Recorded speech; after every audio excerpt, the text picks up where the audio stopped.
shifted? We are being shifted. We have shifted. God. I did not agree to this!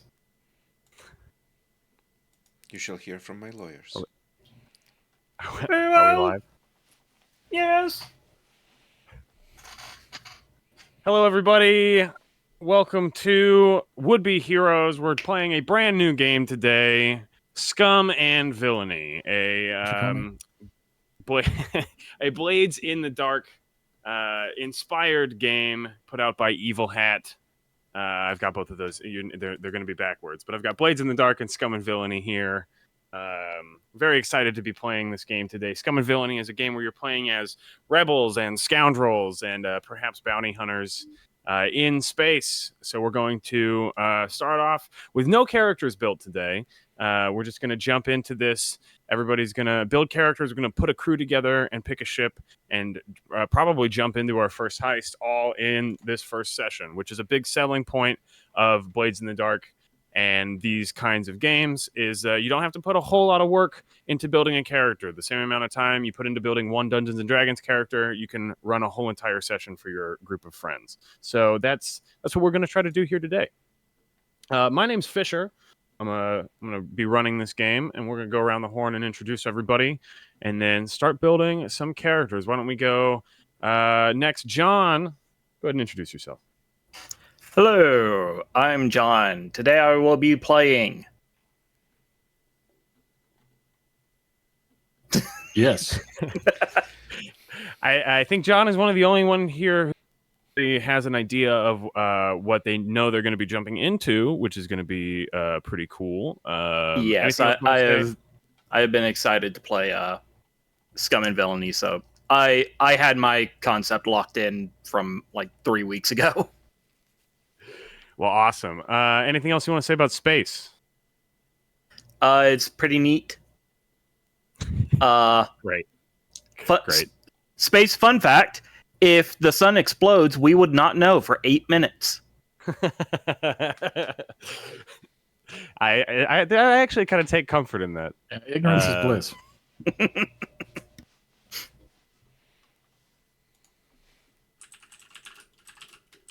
I think you have become muted. My cat muted my microphone. Adam, why don't you go next?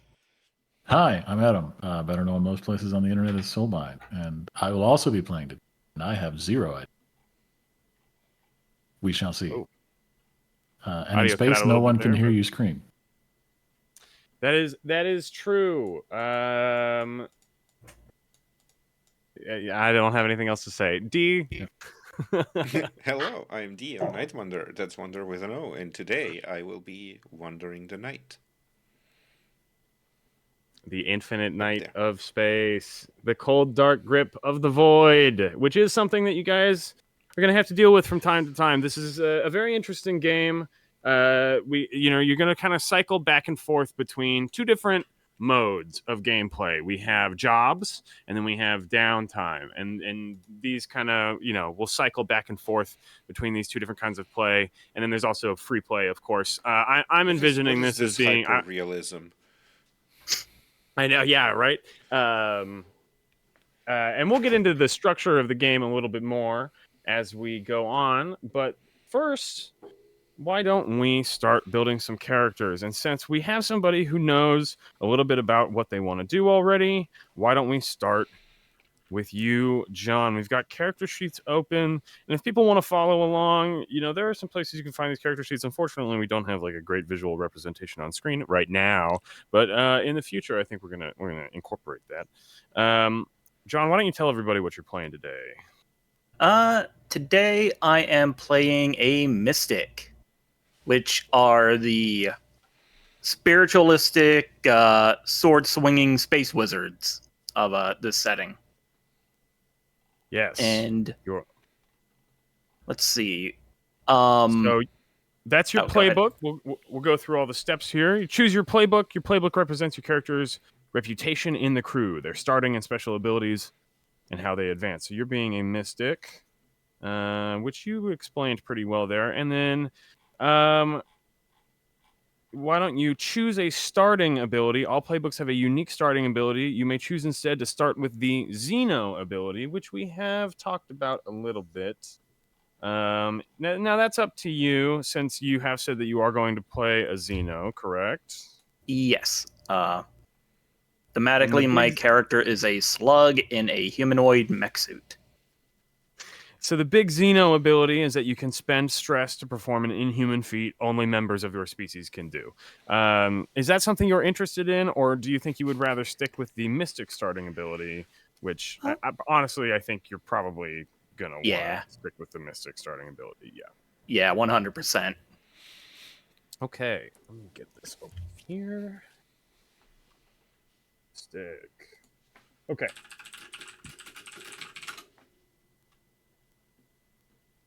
So the next thing you're going to do is choose a special ability. So your starting ability is the Way. You can spend a gambit instead of paying any stress costs. And this is a big deal. Every job you guys, depending on which ship you guys pick, you start off with a number of gambits. And you get gambits back by rolling sixes, basically. Gambits, you can spend gambits to get extra dice. That's the big thing most of you are going to be using gambits for. But the Mystic, anytime you're going to pay a stress cost, which can happen in a lot of different ways. We have stress, and then we also have harm. And so stress, sometimes when you're going to take harm, you can try to reduce that harm by using stress. Basically, any negative thing that happens to you in this game, you can spend stress to try to what is the term? Try to resist it. So resistance rolls. Basically, you can say, "Hey, I don't want this thing to happen to me," and then it costs 6 stress for that to happen. And then you roll a resistance roll using one of your stats, and then you can lessen the amount of stress that you take when you're trying to resist against things. So that's the main thing that stress is used for. And then you also use it for like helping people out in jobs and different kinds of stuff. But big thing for the Mystic is you can spend a gambit instead of paying any stress costs. So that could really come in handy in the future. Now, next thing you're going to do is choose a special ability. If you can't decide, choose the first ability on the list. It's placed there as a good first option. Have you looked at these and figured out which one you want to go for? So, Kinetics is there first, and it is a good option. But I went Psyblade because I like having my mysterious space wizard energy flowing through my melee weapon. Yeah, that is great. You can focus Way energy into your melee weapon.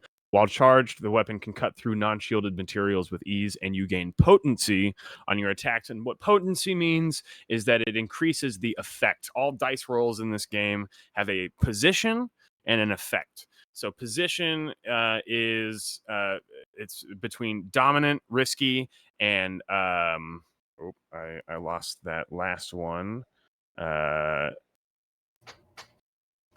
Well, basically really bad. I'll have to find the term for it. Dominant, risky, and Desperate. Desperate. Thank you. And then you have different levels of effect, which are limited, normal, and great. So when you have potency on your attacks, that means you can up the effect of any attacks that you make because you're using a Psy Blade. Very cool. Next up, you're going to choose a heritage. We already kind of talked about this. You're a Xeno. You're a slug in a like robot spacesuit. Give us one more detail though about this. Your people. Do you have like a name for your people? And how how common are you? Are you pretty far like from home, or do your people show up every now and then? Maybe you're one of the only ones around. So the name I have is Slugmasian, and this kind of follows into my background. So I have the background of Cult. He was part of the followers of the Great Space Worm, and my idea is the Great Space Worm ate most of them. Oh, cool. All right. So there's a few left, but they're kind of just scattered to the cosmos.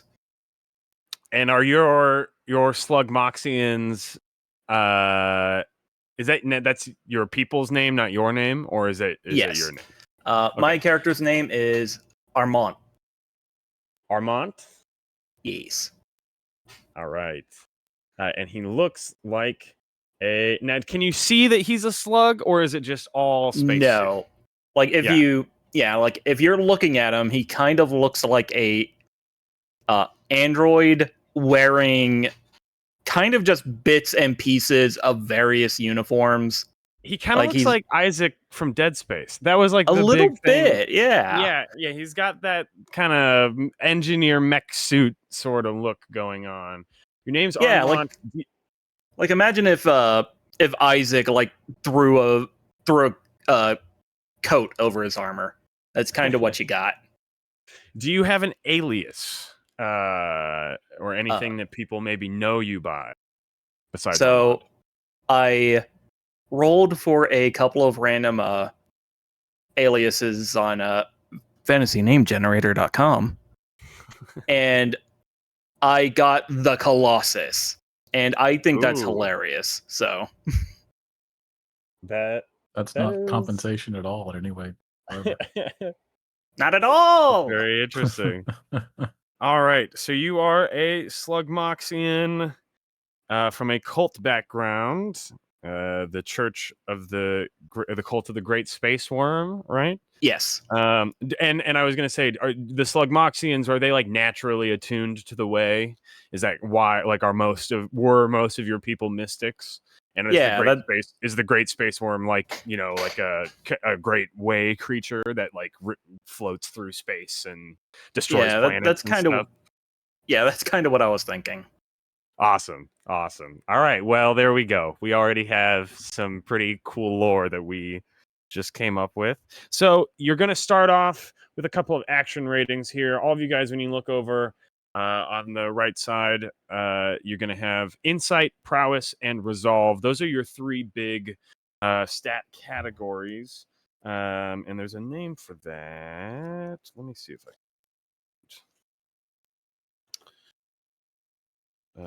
those, but that's not super important. And then in each of those, you have like under Insight, you have Doctor, Hack, Rig, Study. Under Prowess, you have Helm, Scramble, Scrap, and Skulk. Under Resolve, you have Attune, Command, Consort, and Sway. And we'll go over what all of these different things mean.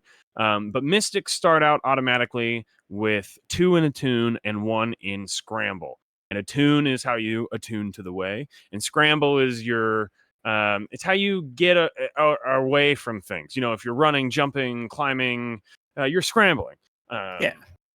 Scrap is fight. Helm is piloting most of the time. Skulk is sneaking. And then down in Resolve, you have Command, which is, to tell people what to do. Maybe you can do that with the way. And maybe you just do that by being a big, intimidating alien. And then you have Consort, which is, hanging out with people and maybe like smoozing and getting information, and maybe more like a high society type would maybe be a little bit more in Consort. And then Sway is being, talkative and that kind of stuff. And then Insight, you have Doctor, Hack, Rig, and Study, which are a little bit more explanatory. Doctor is fixing people. Hack is hacking into things. Rig is making stuff, and Study is looking at stuff and figuring them out, blueprints or looking at a giant robot and figuring out its weak point or something like that. So there you go. There's all your stats. And now you'll see on the left hand side you have a bunch of grayed out boxes. This is your skill in Insight, Prowess, or Resolve. So you start out as a Mystic already with 1 in Prowess and 1 in Resolve, and these are how you resist against stuff. So if something is happening to your brain, you're probably going to have to use Insight to resist against it. If something is happening to your body, you're probably going to have to use Prowess to resist against it. And then if something is happening, to your emotions, your will, situation, your social situation that you want to resist against, you would use your Resolve. And so if you put 1 in each of the, Dr. Hackrick, so each of those abilities, if you put 1 into each of those and kind of spread out your points a little bit, you get a higher, stat there that you can use to resist against stuff. So depending on how you want to spend these points, this is sort of how your stat tree works. So since you are a mystic, you started out with 2 in attune, 1 in scramble. You have 4 more points that you can spread out amongst anything. You just cannot go over 3. So what do you want to spend on, John? So I put 2 of them in study because I feel like being a nerd cultist of giant worms was, like study would be a fair thing. And I also put 2 in scrap, but if someone else wants to be a fighty boy, I will instead move those over to like sway or consort. Well, we'll see. Maybe someone will make a muscle. But for now, why don't we just put those 2 in scrap, and then we'll come back and deal with that later. I don't think it's a bad thing for you to have scrap. And one of the big things about this game that's really cool is you should never feel limited by an ability. If you want to use scrap to make friends with somebody, this is an example I heard the other day. If you're like a muscly kind of guy and you're in like a pit fighting arena type place and you see a dude and you're like, hey, I'm going to fight this guy, but we're going to be friends afterwards. I can go, okay, you can try to do that. Maybe you'll have a bad position or limited effect or something like that. But you should feel empowered at all times to be creative. And also, there's a lot of arguing for your position in this game. There's going to be points where XP might come up or a situation might come up, and I might go like, oh, I don't know about that. And if you can convince me, I want to go for it. I want to hear out your guys's arguments for abilities or things that happen.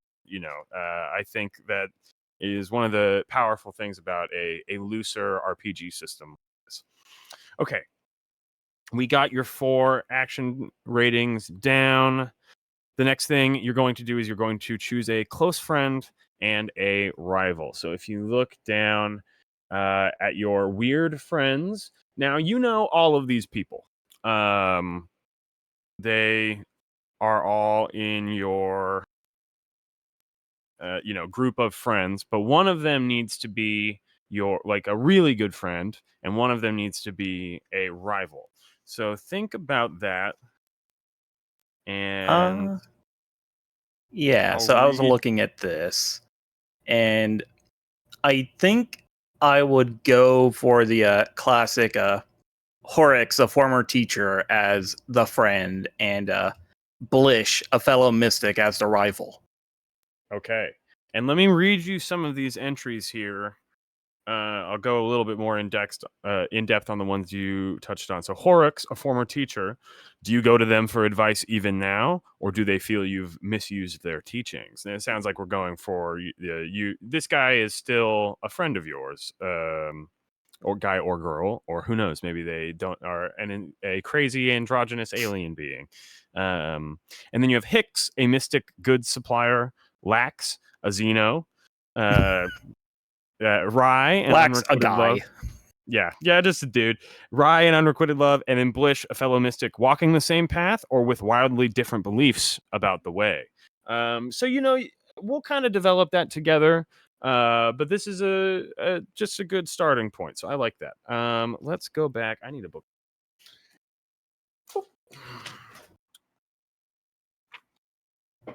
Here. All right. So those are your close friend and rival. Now you're going to choose your vice. You want to pick your preferred vice, or 2 if you want, and you want to detail it with a short description. So we have a selection of vices here. Your vices can be faith, gambling, luxury, obligation, pleasure, stupor, drugs, weird, and meditation. Now, weird, let's actually go into this a little bit because I feel like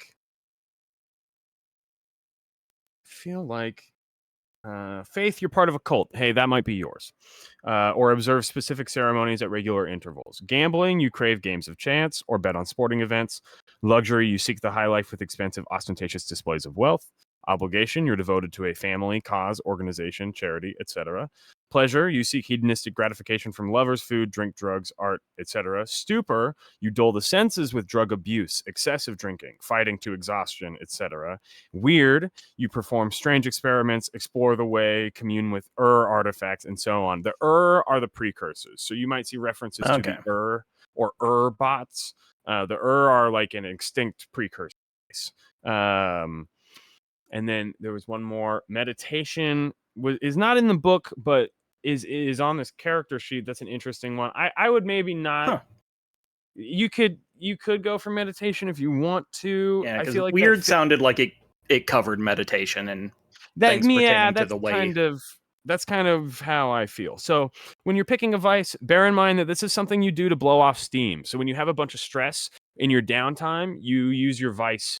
You indulge your vice to try to burn off steam. And if you indulge your vice too much, something bad can happen to you. So, there's like a little bit of you don't want to go too crazy. It's like rolling 2 6s in Monopoly and then you get arrested.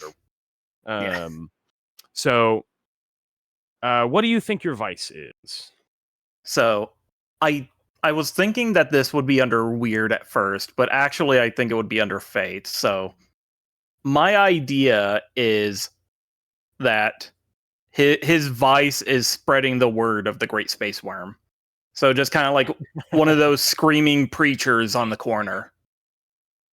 Yeah, you're like a Jehovah's Witness who can never stop. Sandwich board, bell. All right, You so must all repent. You are always talking about the cult of the Great Space Worm and how everybody must be eaten. That's probably the whole thing, right? It's like a death cult about a gigantic Galactus-esque worm that will eventually come destroy your planet. Yes. Yeah. This is very good. Okay. Now that's pretty much it. The last thing you need to do is record your name, alias, and look. You already have a name. You already have an alias. And we already have a little bit about your look. We kind of did that first. That's actually where I like to start a little bit more most of the time. Yeah. But there we go. There is our mystic, and there you go. That's how long it took to create a character. Maybe a little longer because we were chatting about some other stuff, and I was explaining some of the rules of the game. But very quick, we created a character. Now, some other stuff you might notice on your sheet. You have like items and load. So all of these items on your sheet are things that are available to you at any given time, and anything that is in italics is free. You can have an outdated religious outfit and a memento of your travels for free. They don't cost anything. But whenever you go on a job, you have to pick a load amount. So a normal amount is 5, heavy is 6 for you, and then light is 3. And so depending on how much heat maybe you're trying to attract or not attract, that determines how many boxes you can check. And when you go into a job, all these boxes are unchecked, and at any point in the job you can be like, hey, you know what I need a blaster pistol, and you can check off your blaster pistol and pull out your blaster pistol and use it, and then it counts as 1 in your load. So this is a cool thing about this system, is all the time you have all this stuff available to you, and it isn't until the moment that you really need it that you have to go check it off and say, hey, I brought this with me. The only thing you need to check off is how much load you brought with you to begin with. So some cool stuff about items. All right, let's move on. We have enough about this mystic, I think, and a good place that we started. Anybody else have a good idea of what they want to do? We have mechanics, we have muscle, we have pilots, we have scoundrels, we have speakers, and we have a stitch. Do you know what you want, Adam? Not particularly, although I think I'm leaning either muscle or pilot. Okay. But I could kind of do anything. I'm just going to consciously not do speaker because on this channel all I do is play face characters. So I think muscle. So the stuff I was leaning towards for this game would be mechanic, muscle, pilot, or scoundrel. I think speaker and Stitch, while it could be cool, and a Stitch, you could play up the mad scientist aspect of that. Your Mass Effect 2 was the Solarian guy, Morden. Yeah, you could play up like a Morden mad scientist aspect of I'm the ship doctor if you want to. But I think this crew would maybe be a little bit more well-rounded out by a muscle or a pilot. I think either of those would be a great choice. Let's just run through this real quick. Muscles are good at winning fights. Play a muscle if you want to be unstoppable in combat. Pilots are daredevils at the wheel and widely traveled. And one of the things I love the way they write this in the book about pilots. Either one of these is such a good example. If you want to be Worf, if you want to be a Chewbacca type character, I think muscle is good. But if you want to play a ship handling wizard and danger addict, you should play a pilot. You're the crew's speed demon and get out of trouble card. When the chips are down and the Legion is on your tail, there's nobody else they'd rather turn to. There's no vehicle you can't overdrive, no canyon on an alien planet you can't navigate through. You might be a hot rodding show off or calm and cool behind the helm. So there you go. There's some stuff about pilots. And this is a space game about spaceships and stuff. So I think having a pilot on this crew is going to be important. Yeah, So well, I do think even if I went muscle, I think I would put a point in helm just to have some piloting ability. So absolutely. If nobody wanted to play pilot, I would probably still at least have some level of proficiency. Just because I think my background, I want to do Imperial ex-military, like nice. Was in like counterintelligence, like really prestigious position, but then somebody like framed him or got him implicated in something he did or didn't do, and so now he's an outlaw because he has no choice and he's bitter about it. It could even be somebody on the ship. That could be funny if they like got him pinned for something he was like investigating them for, and he went down with them, and now they're like shipmates. That could be interesting. Yeah, there's a lot of different factions in this game, not all of which I have super familiarized myself with yet. But we have like the 51st Legion is a faction of the hegemonic military preparing a coup. Let's see, there's one I was looking at. You said counterintelligence, and that really reminded me of something.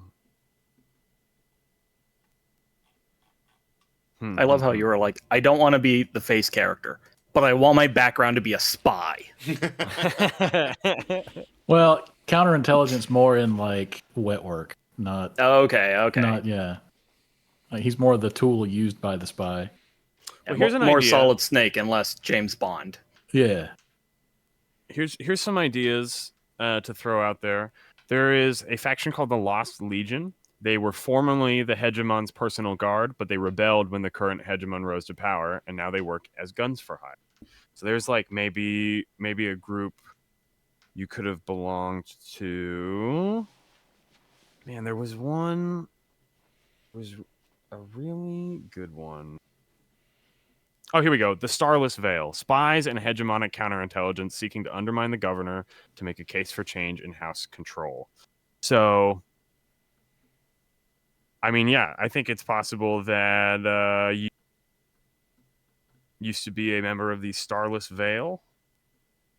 If you want to be like a weird assassin type, is that kind of more what you're going for as a muscle? Yeah, like strong and dangerous, but refined, like sort of Imperial officer-ish, like thematically. Somebody who's very proper and put together, but murders people. All right. Well, let's go through and check this stuff off. So we chose your playbook, muscle. We'll start there. I think this is a good option. You want to choose your starting ability. Go over to muscle. Your starting ability is unstoppable. You can push yourself to do one of the following: perform a feat of physical force that verges on the superhuman, or engage a small gang on equal footing in close combat. Now, you're not playing a Xeno, so I think we're just going to go with that one, right? Yeah, I think so. All right. I was and when you debating push- being a droid or something, but I think human probably makes more sense. I mean, that would be really cool too. Yeah. If you were a Well, I was kind of thinking, android assassin. yeah, well, like, maybe the reason instead of being implicated or framed is just got hacked and like reprogrammed. Do it. Do it. Yeah. Okay. Do So yeah, it. we'll Be do a some robot. sort of what's his name from Rogue One and Rebels, the Alan Tudyk's giant fucking robot. Sure, and one of the K2SO, Yeah, right? yeah. Like that kind of personality. One of the other things I was thinking too, man, I do not remember where this comes from, but there's a lot of this in Ghost in the Shell, where it's like very unseeming, normal-looking person, and then they're like a full cyborg that weighs 600 pounds, so that like they grab somebody and crush their head with ease. Yeah, and that was kind of my thing. Like a human just suddenly having unstoppable force is not that interesting. It's just like, why? I mean, unless you're just a walking mountain or something. Like it's not. It's hard to be subtle as a human and have that kind of strength. Well, cool. Let's go with heritage manufactured. Okay. I like that. I like that very much. And then The IKEA assassin. background is military. Yep. So yeah, you were like an assassin robot, and I think maybe you got burned, or like maybe you're like your production unit got recalled or something, and they were like, all right, we're gonna like wipe you and destroy your body, and maybe you had like I gotta get out of here kind of thing. I don't know, these are just ideas. We could go a lot of different directions, but I feel like if we're going military robot who is now a criminal, there's a lot of things there that we could go with. But let's kind of come back to some of that story. You have a lot of time to figure this stuff out. We don't even have to do it today while the job is going on. I don't think it's like necessarily that important yet. Yeah. So unstoppable, you can push yourself to do one of the following: performance superhuman. Great. Choose a heritage, manufactured. Choose a background, military. Assign 4 additional action ratings. So you start with 2 in scrap and 1 in command. What other 4 are you thinking of spending? I'll put 1 in skulk for stealth. Okay. 1 in helm, just because as a synthetic, like I suspect that would have a certain natural affinity for machines. And man, you got a lot of prowess. Yep. And then 1 in hack would also make sense. Okay. And that leaves what, 1? Yep. You got 1 more, I think.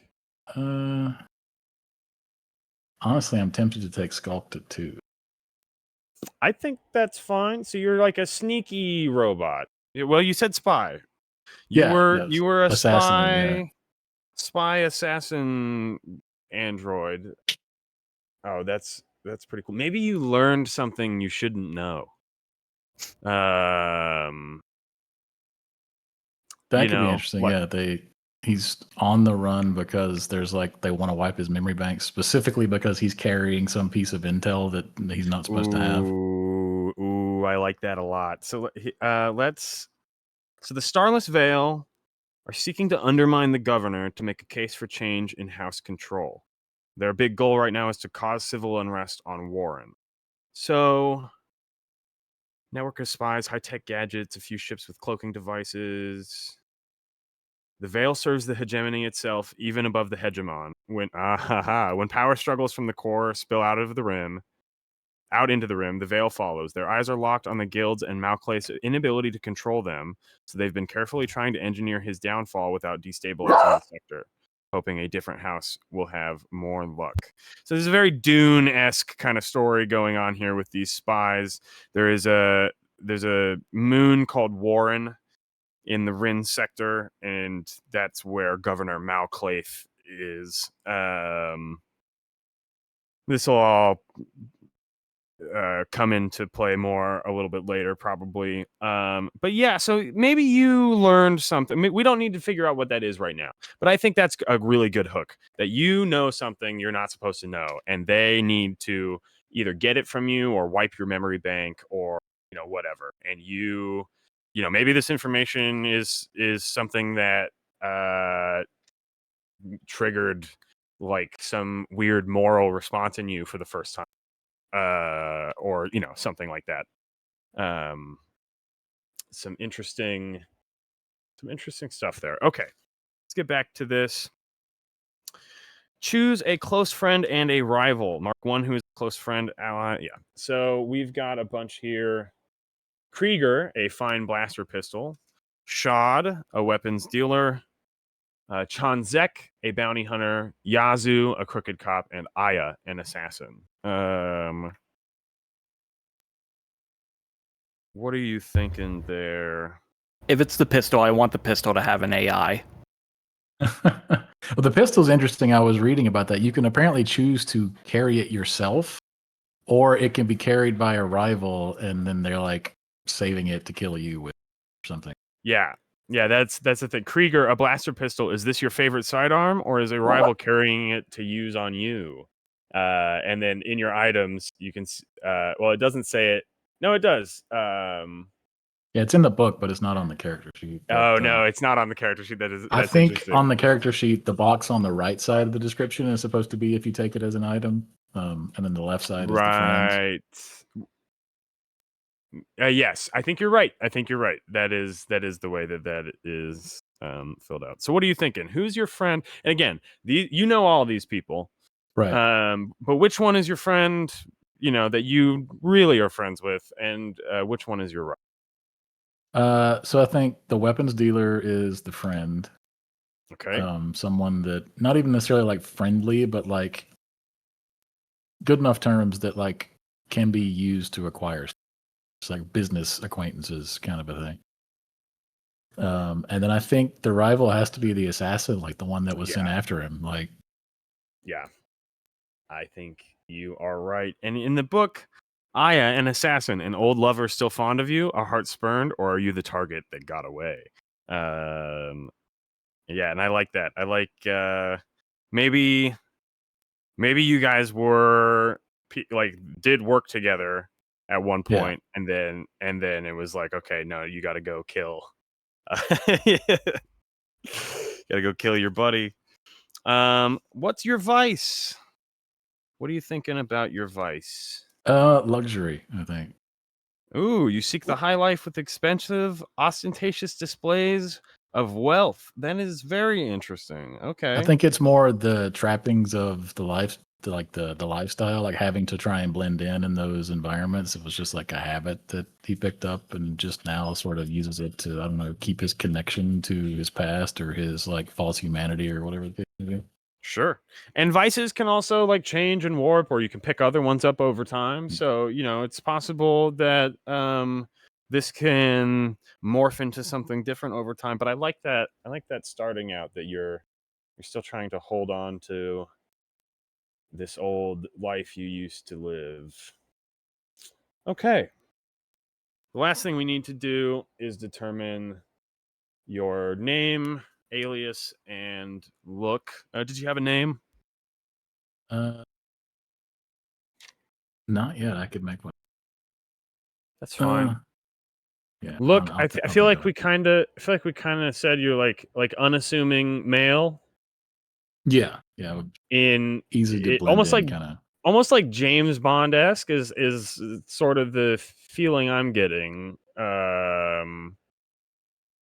Yeah, in that kind of vein, like not Right. Yes. Unassuming. Unassuming male android. Jack Steele. Can blend in. Yeah, I'm debating like if he even he probably has 47 aliases, but like his real name is probably X302 or something, right? Like, right. Yeah, I mean, let's just do that. X-302. I like it. And alias. I mean, we could come up with a lot of different ones. Well, we'll just call the Tin Man. Oh, that's fun. Ooh, I like that. Tin Man. Well, that's pretty and I much it. think Oh. I'm supposed to pick a special ability from one of the lists, I think. Oh, did we skip that? My I bad. think we skipped it, I yeah. did. I did skip that. I am so sorry. Yes. Oh, What you're good. special ability would you like? If you don't know, they always say the first one is the best one to go with, but you might have. Let's see. Predator might be thematic. Yeah. Weakened Or or vulnerable scary. targets. Whenever you gather information on a weakness or vulnerability, the worst you can get is a 4 or 5 result. Wow. That's pretty cool. Scary, you have an air of menace and danger obvious to everyone. You gain potency when trying to intimidate someone. If done immediately after a show of force, also take +1 die.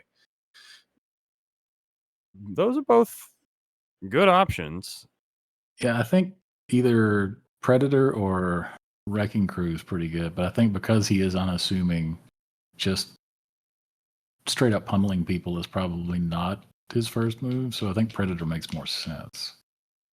Against weakened or vulnerable targets, whenever you gather information on a weakness or vulnerability, the worst you can get is 4 or 5. So Awesome. in Yeah, practicality, like, say you were entering into combat, is that like you take a turn to analyze, like maybe do a biometric scan of a person or something?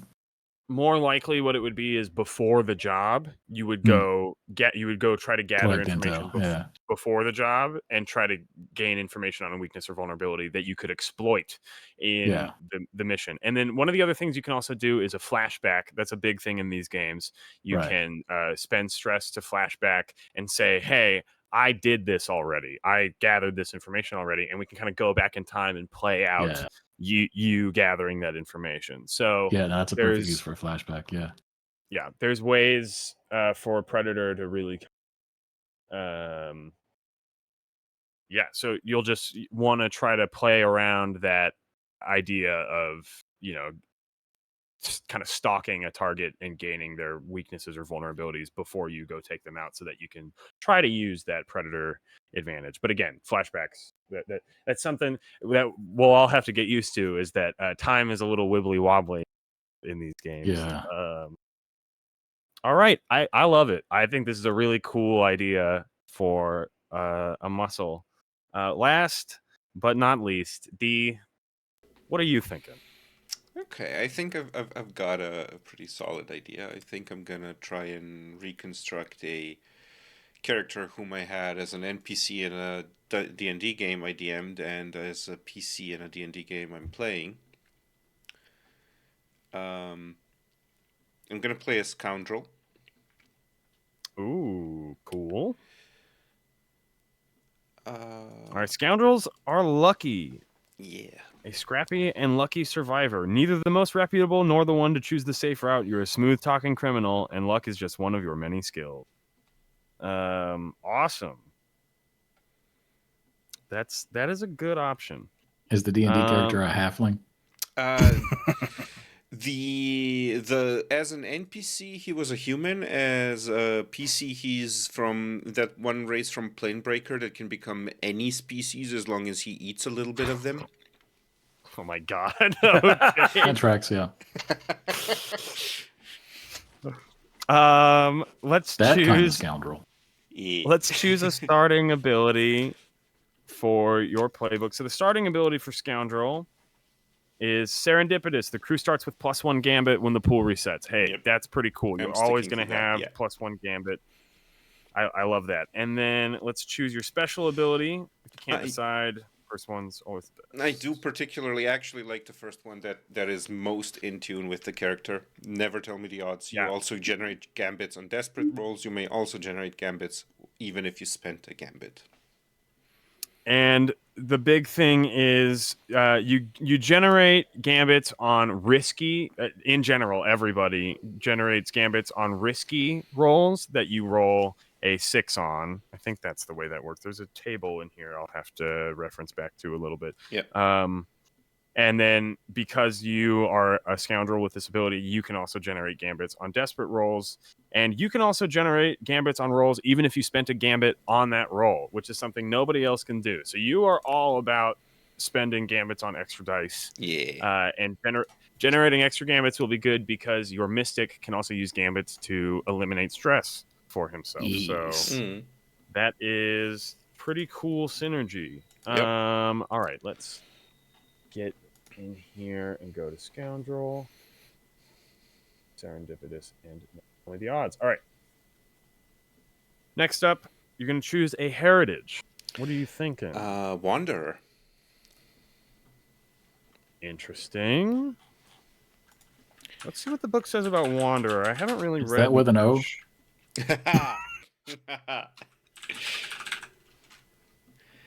Oh, okay. So Wanderer is not in the book. But page 58. Oh, choose background. Oh, my bad. I was looking at backgrounds, not heritages. Wanderers.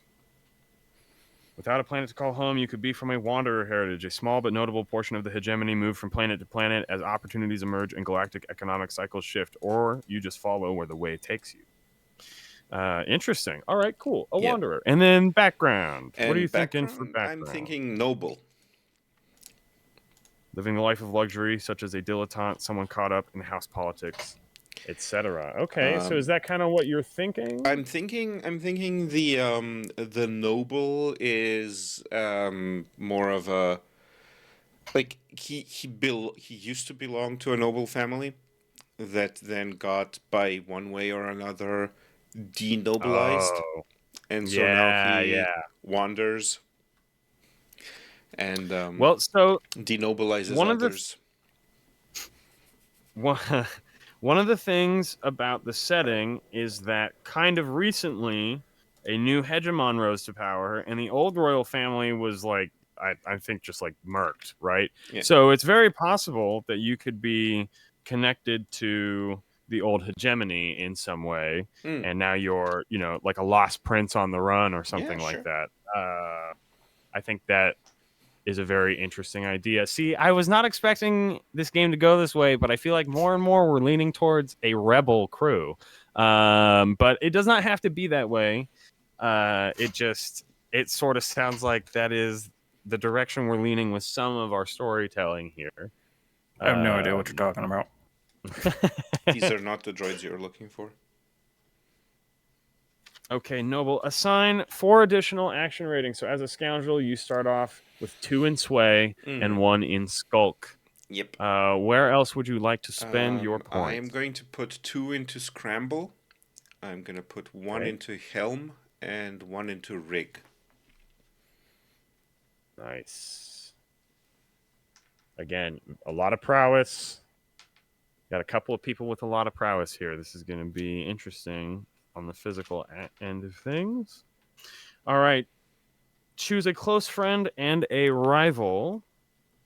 And for you, we have... I am going to change... Oh, no, never mind. Friends, Nyx, a moneylender. Aura, an info broker. Jax, a ship mechanic. Rin, a smuggler. And Batro, a bounty hunter. I'm thinking for a friend, Aura, an info broker. Just someone who gives him information, tips him off when he needs to scuttle away from somewhere where he's been a little bit longer than necessarily healthy. Yeah.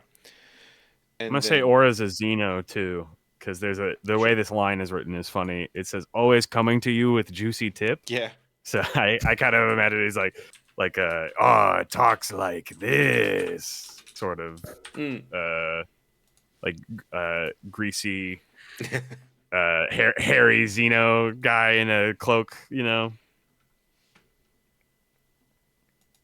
All right, and then how about for enemy or rival? I'm thinking Batro, a bounty hunter, and I'm thinking this can go 2 ways. It can either be someone who's been hunting him ever since the murking of his family, or it can be someone whom he has constantly been they've been one-upping each other in like this kind of mobile lifestyle of finding resources wherever they're available. That's interesting. I like like the second one a little more. Honestly. The idea that there's this bounty hunter who is not hunting you, but who you just like. Maybe you like keep fucking up their jobs. Yeah. You know, like you're doing something, and then Batro's hunting the person that you're like trying to do a scam on or whatever, and it just like you just keep sort of running into each other. That's pretty good. I like that. All right. The next thing we need to do is choose your vice. Please say it's gambling. please I mean, say if you it's want gambling. to, I was leaning towards luxury, but Oh, okay. We could have two people with luxury as a vice. This ship is going to be pimped out. Yeah, oh yeah. It's just gonna be, it's it's going to be a palace in there. It's possible. Yeah, I mean, we can go that way if you want to. That you're a wanderer and you're still looking for that old life. You used that to. That was kind of like the angle I was going with it. But I can choose whatever works. If there's something that works better, I can choose whatever else.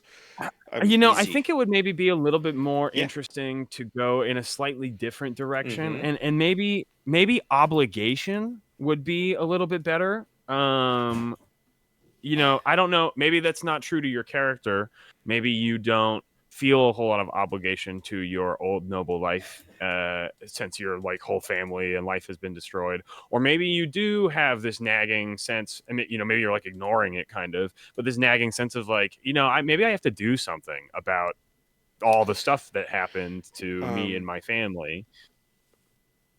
What do you think of the obligation being that perhaps at some point in time, very early in his career, he's kind of like invested a lot of effort into starting almost like a story or a legend of himself being this kind of incredible rogue captain sailing across the universe, and now the obligation is he actually needs to live up to the reputation that just kind of like got away from him. Ooh, that is very interesting, and I like it a lot. Yeah, that you're trying to like build this legend for yourself, like Star-Lord. Yeah, exactly. Yeah.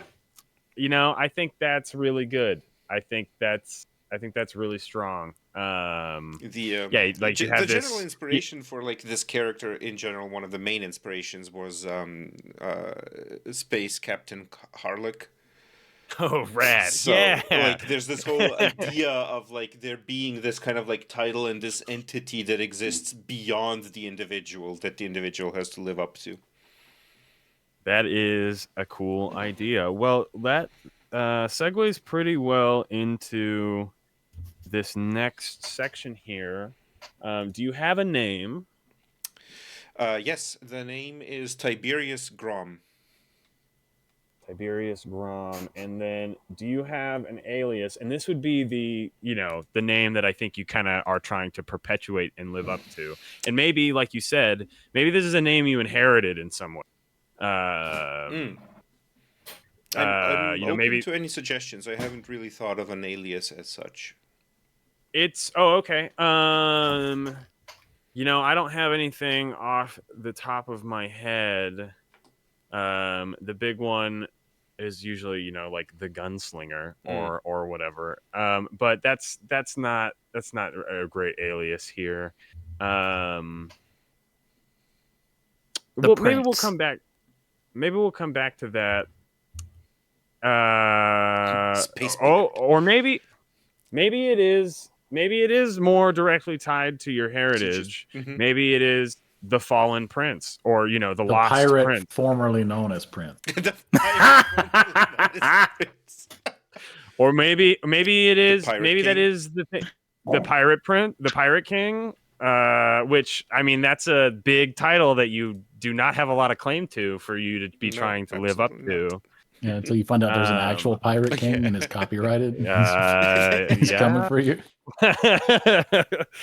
I mean, that's a cool idea too. Just everywhere we go, we leave cards that say copyright infringement not intended. Legally Please- distinct Pirate King. Please do not sue and or murder us. Legally distinct Pirate King. Well, let's brainstorm it a little, and maybe we'll come back to it. But I like the whole idea there. And then, do you have a look? An idea for a look? Yeah. Tiberius is relatively tall, black hair, green eyes. His color scheme is black, red, and gold. His signature is kind of like this very long, fine coat that is dominantly black with red, like the edges of the cloak of the coat are red, as well as the cuffs, and the buttons are kind of like a golden gilded color. Awesome. I actually have that- serendipitously a mini.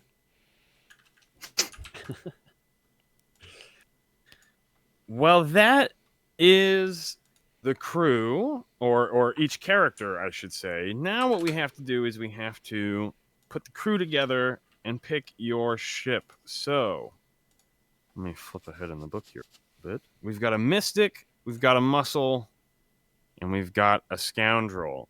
Very, very interesting group here.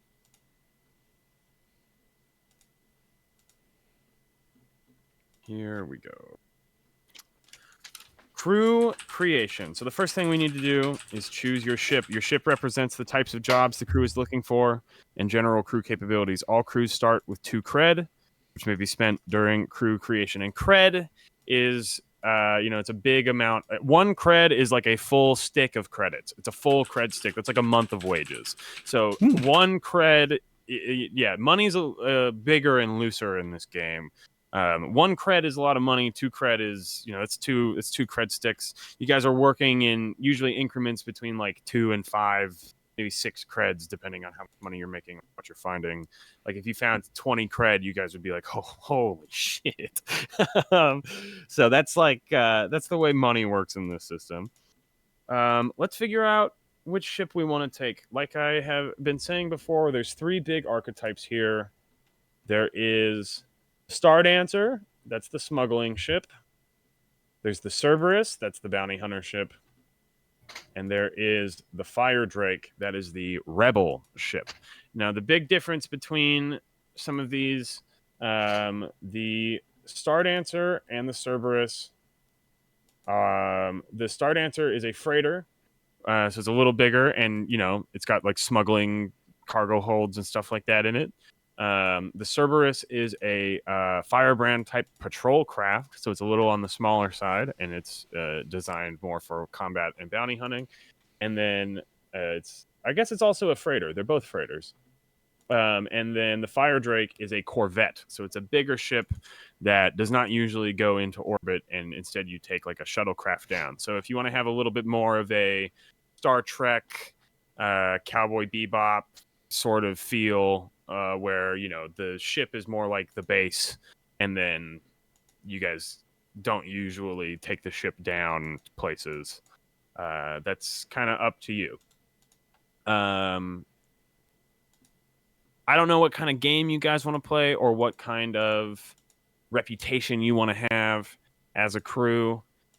So it would, now is the time to sort of figure that out. And it's not saying that you wouldn't take jobs. If you take the smuggling ship, you can take bounty hunting jobs. And if you take the bounty hunting ship, you can take smuggling jobs, or, have more of a just rebellion cause, or whatever it happens to be. But this is just the general idea of the way people will look at you and the kinds of jobs that come up with you to you. And then also like the sort of XP that you earn from missions is dependent on the type of ship you choose. So what are you guys thinking? I am open to anything, but I would like to point out that under weapons options for the Fire Drake, there is a coherence cannon. No! Which is apparently extremely illegal and only fires once before having to be repaired, but it insta-kills whatever it shoots, essentially. Yeah, I was going to say, my suggestion would be the Fire Drake, because another word for drake is worm, and that sounds like a worm. Is this Thematically going to be appropriate. the voice? It might be. I have to turn you down a little bit.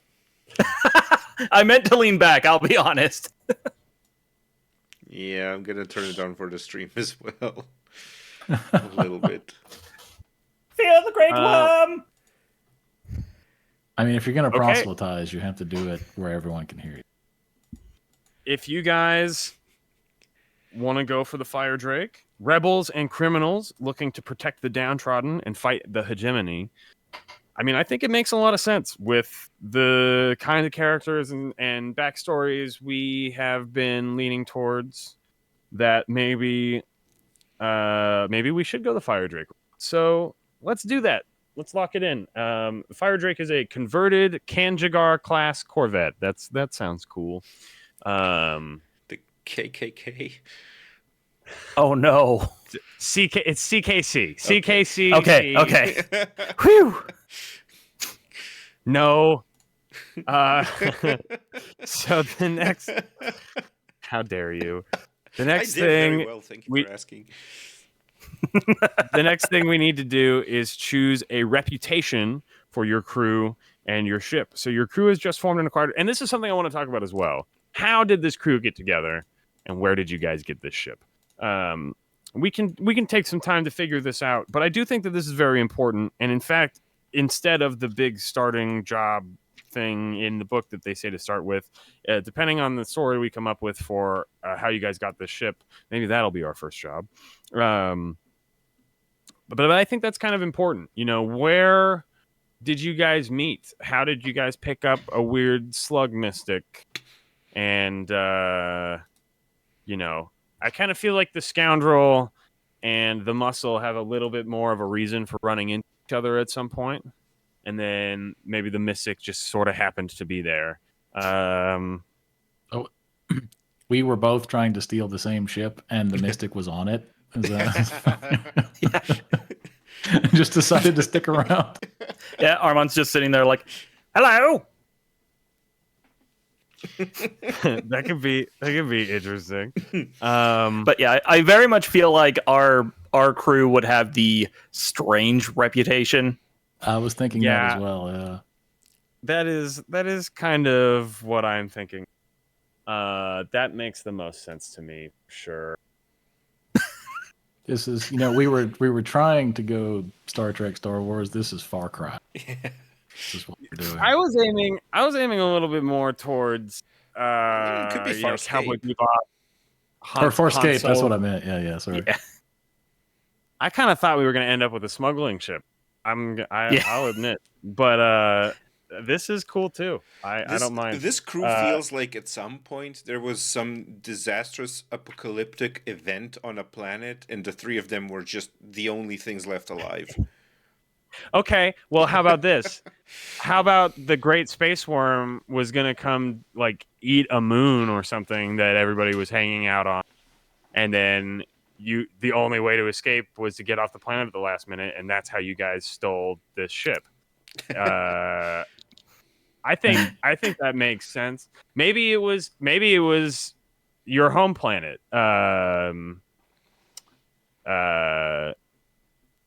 What's your name? Armand. Yeah. You know, maybe the Slugmoxians had some kind of like I don't know, deal with the hegemon to produce, some kind of like sulfur thing, is like, sulfur mining and all this stuff. And they have like the special robot suits to do all these things. And then the Great Space Worm showed up and destroyed the planet. And so there could be a good reason for people to have been there. This is not a planet that exists in the book because the Slugmoxians don't exist in the book.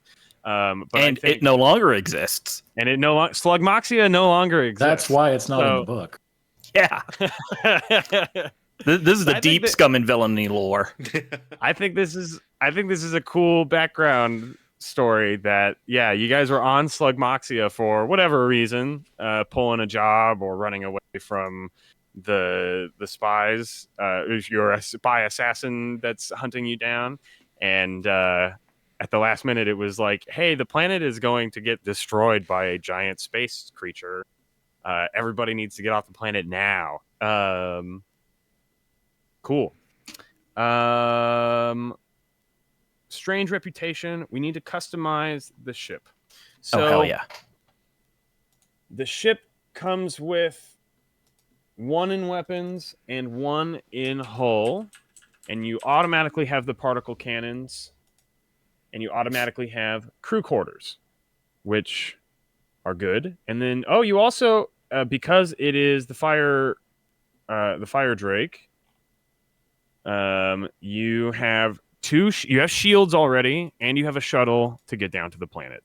So this is all stuff that you start with right off the bat. That is pretty cool. You also start with 2 gambits. However, we're going to put a third one in there because there's a scoundrel on this crew. You guys always start with 3 gambits at the beginning of every job. And you have 2 cred, which you can spend during this. We will sort of get into that. So, Yeah, if we really want to min-max our gambits, we could pick Wayblast and spend both of our money to get an additional gambit.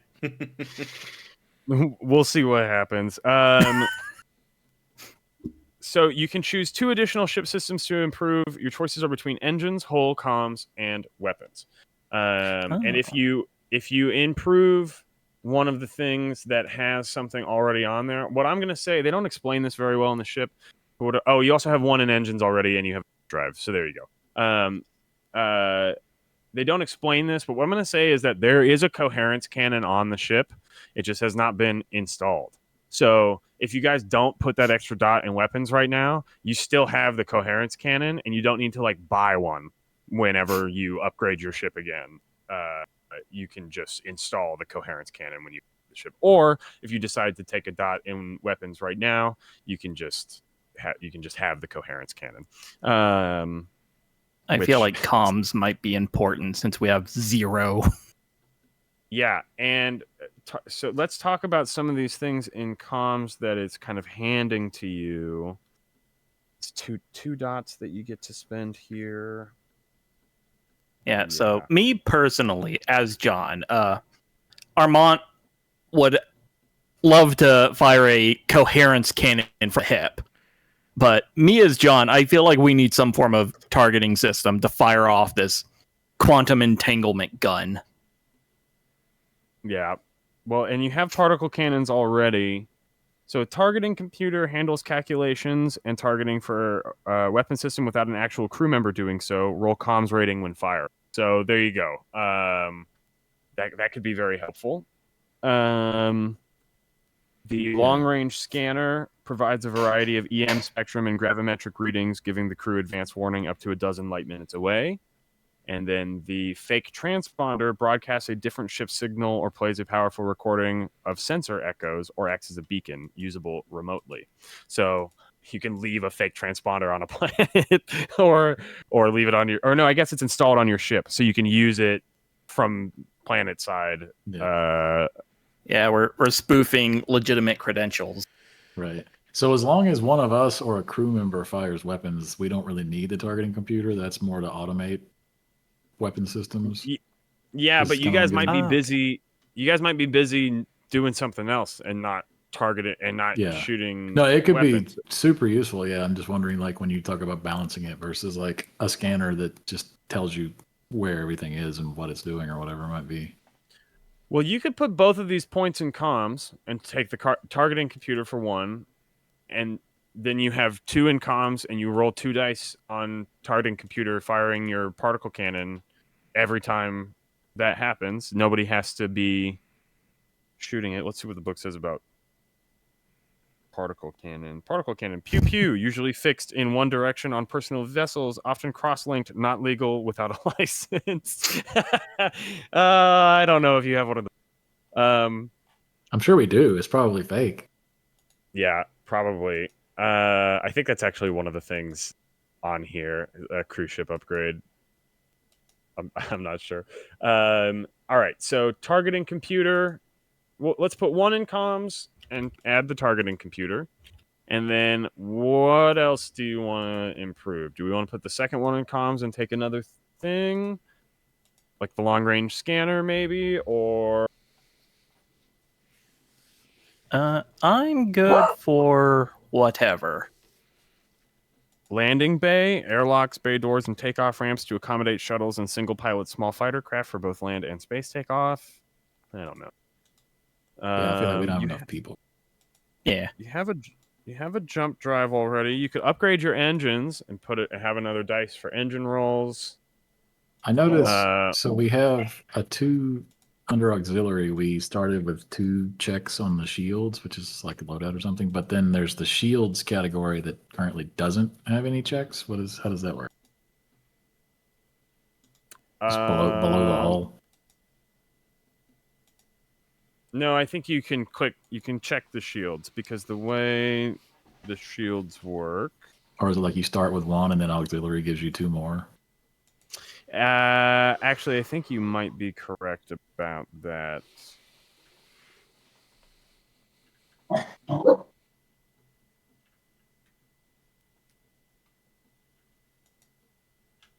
they do a really... Hold on. Auxiliary modules, shields.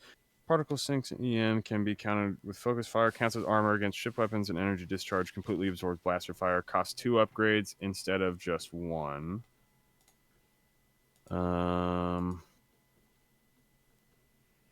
That's all it says. Yeah, I think. Yeah, we get the shields, I think, for free because it's part of our starting upgrades. Yeah. So I mean, you can just check it because it's automatically on there. There's let me.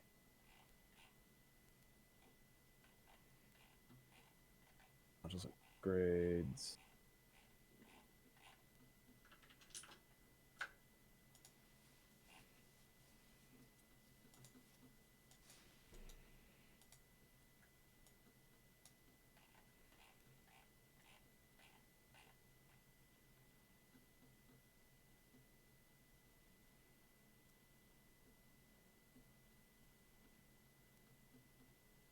Well, whatever. We'll figure that out later. Is there anything else? What do we want to put this other point in for this ship? Comms, engines, weapons, or hull?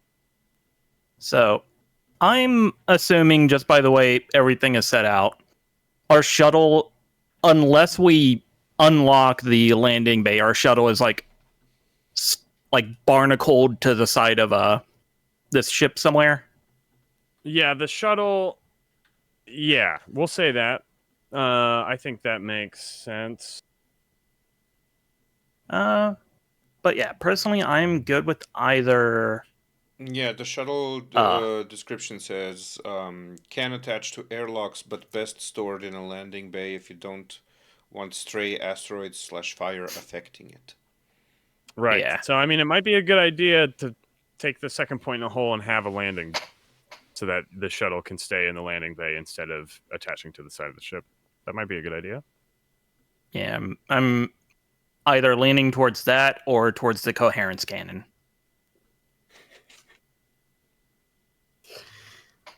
What do you think?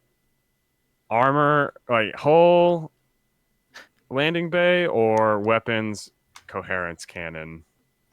You can only have 2 max in hull, so you would be maxing yourself out for upgrading your hull, whereas that's fair.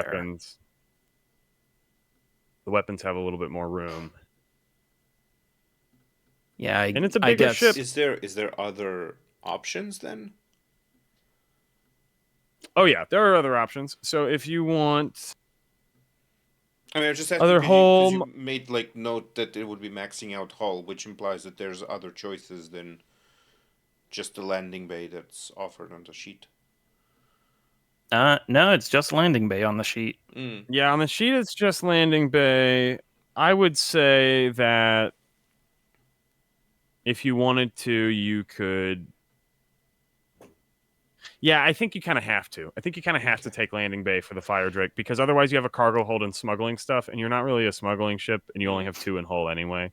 So yeah, I think the whole idea is that you have a bigger ship, and then other people can land on your ship. You guys want to do that? Put the one in hull and have a landing bay? I'm good with having a parking garage. Yeah. Sure. Let's talk about the colors and look of this ship really quick. What do you guys think? Red to symbolize the Great Worm. All right, it's a big Is red. the great worm red? Possibly my species is colorblind. Let's say big red ship, faded paint, and it's got that that old red blood rust kind Like of rusty red, yeah. Yeah. I like that. And then you guys have a shuttle as well. Maybe the shuttle is a little nicer. Black and gold.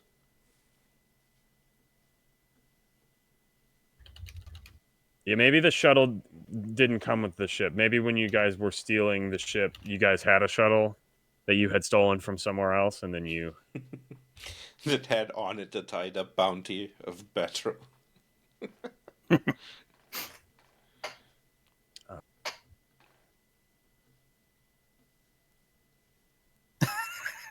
Dramatic zoom on Doggo. Your moment to shine, buddy. I love the juxtaposition between Adam's dog just being like, "Look at me," and Fisher's dog just being like, "I'm demure." Just chilling. All right, so those were our two systems. Now we have a special ability that we need to pick that your crew has as a hull. So over here in special abilities, the first one is Old Hands when you're at war, -3 with a hegemony faction. All crew members get +1d device rolls and still get 2 downtime activities instead of just 1. That's interesting. That's a very interesting thing. So yeah, if you guys decide to have a really bad relationship with the hegemony faction, you get some things going on there. Well, 2/3 of us do. I don't have the impression that we're choosing it. I think it's the hegemony who's choosing to have a bad relationship with us. No, it's a little bit of both. Let's see. You have Forged in Fire. Your crew has been toughened by cruel experience. You each get +1 die to all resistance rolls. That's pretty good. Sympathizers, your ideology is especially appealing. You all get eaten by a space worm. When you deal with a crew or faction, the GM will tell you who among them believes in your cause. Natural enemies, when you run a job against hegemony factions, take +1 die to the engagement roll. Spark of Rebellion, if you leave a calling card or a highly visible symbol of resistance on your job, you gain +2 heat. Your crew gains +1 die device during the next downtime and cannot overindulge. Wow, that's very interesting. I feel like if we picked that one, it would be completely accidental. Right. Yeah, I kind of feel like we want to work our way into some of this rebellion storyline and not pick it right off the bat. Yeah, I don't think that's our natural state of being. No. I think one of the things you should either take Forged in Fire, so everybody has +1d to all resistance rolls because you're all been toughened by cruel experience, which is kind of true, or you should take Hearts and Minds. Each crew member may add 1 action rating to command, consort, or sway. Yeah, I was gonna say.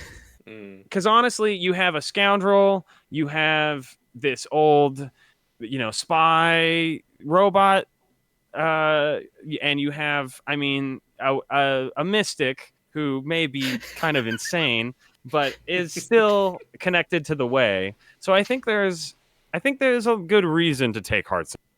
What do you guys think? Yeah, I feel like Hearts and Minds is probably the most fitting one, with the other one being Old Hands or Forge in Flames. Let's start off with Hearts and Minds. I think that's good, and then everybody's going to get +1 to an action rating. So let's go through everybody here. John, as a mystic, what would you like? Sway. All right, +1 to your sway. For the muscle, for X302, the Tin Man, what would you like? How does which one is consort again? Like in this Consort. context? Consort is like Your James Bond schmoozing stuff. Yeah, it's like schmoozing with high society types. Getting information. It would actually be pretty good for you. Yeah, I think that's where I would.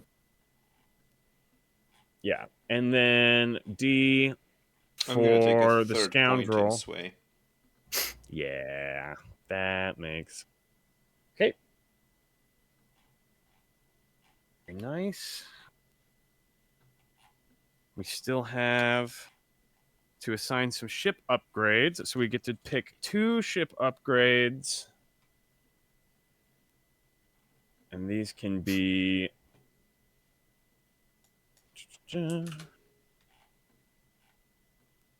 basically like any of these. They can be auxiliary modules, ship gear training, crew gear, or the cruise ship upgrades on the right-hand side. There's Black market contacts sounds like it would fit since we have a scoundrel on board. Yeah, that one might be pretty good. I think that is the special one for the Fire Drake. Black market contacts, able to get you all the modules, even illegal ones, ship needs, even when you're wanted. Resourceful, mobile, illegal modules, as you may require you to run a job to acquire them. Your contact may know where to find them and give you a leg up, but it's up to you to get things that just aren't available at any price. Prototypes, rare devices, and incredibly illegal things like coherence cannons. So about that. So I mean that could be a good one if you want. There's also, there's some other stuff here that's possible. Black market contacts, able to get you all the modules your ship needs, even when you're wanted. That's pretty good. Yeah. Have like a constant black market contact. Some other stuff you guys could take. We These could take are a more, secret base. You could also take a secret base. You Or- could be way blessed. But yeah, I will reiterate, Way Blessed will take both of our upgrade points. So I just think that would be funny for the Gambit meme. But yeah. Well, maybe we could do that later. Yeah. You guys might also want an alien pet or We have one already. ground vehicle or ground Hello. vehicles. What is the difference between a Land Rover and a ground vehicle? Enough land transportation for the entire crew. Okay. Whereas the ground vehicle is just one Mako. The Land Rover would be like one big Mako. The ground vehicles would be like you all have speeder bikes or, whatever facsimile you would like. We should have I don't think Vespas from the Book of Boba There's also a vault, and the vault can be surprisingly helpful because of the way that money works in this game.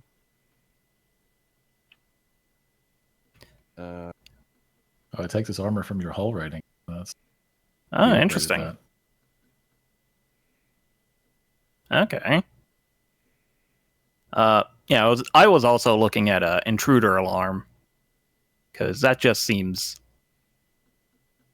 good. Yeah. A full suite of sensors about the ship, including motion sensors, door codes, and panic buttons that can trigger a klaxon and flashing red lights if something is out of place.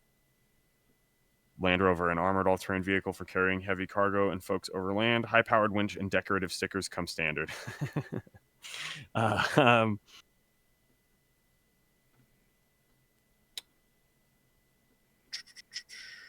Wait, module, armory. All crew weapons and armors are considered fine. Damn. What does that mean, Jane Master? I think that's going to give you more effect on your weapons. Or maybe an extra die when you shoot because it's higher quality. They're higher quality weapons. I will have to look into that a little bit more.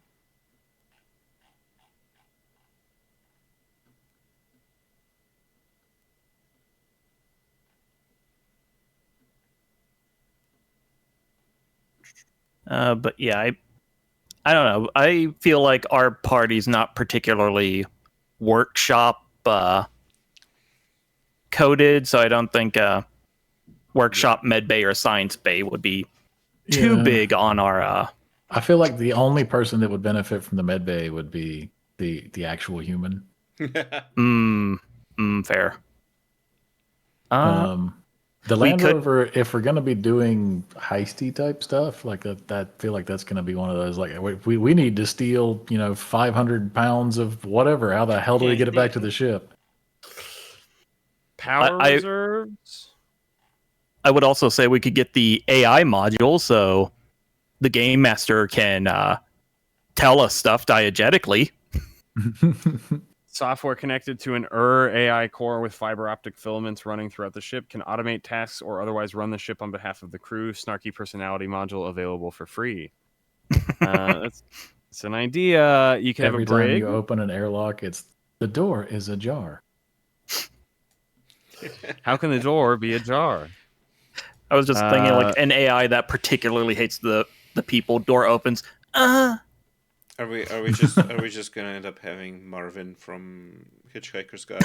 I mean, it would probably be a robot. It would probably be more like K2SO or something, where it'd be like a robot that's constantly trying to kill you. Like the AI. The AI is constantly making jokes about how it wants everybody on the ship dead. I mean, it's up to you guys. You have two options here.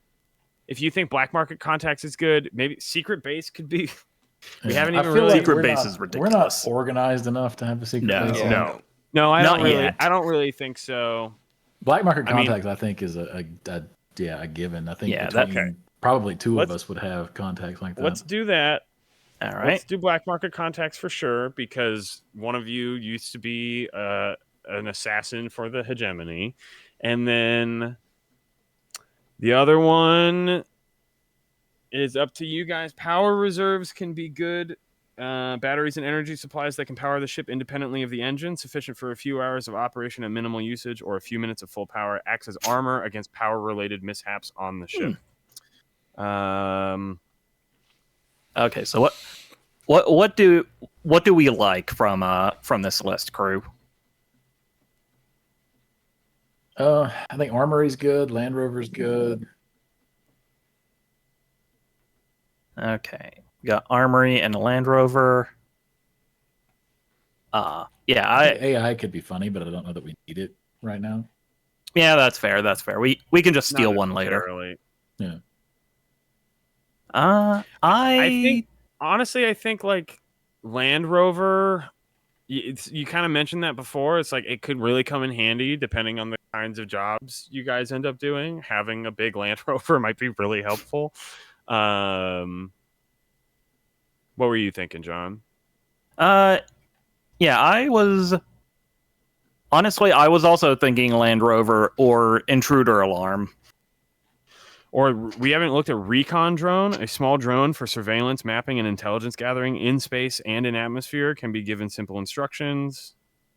Search the mine for heat signatures. Uses comms quality when contested.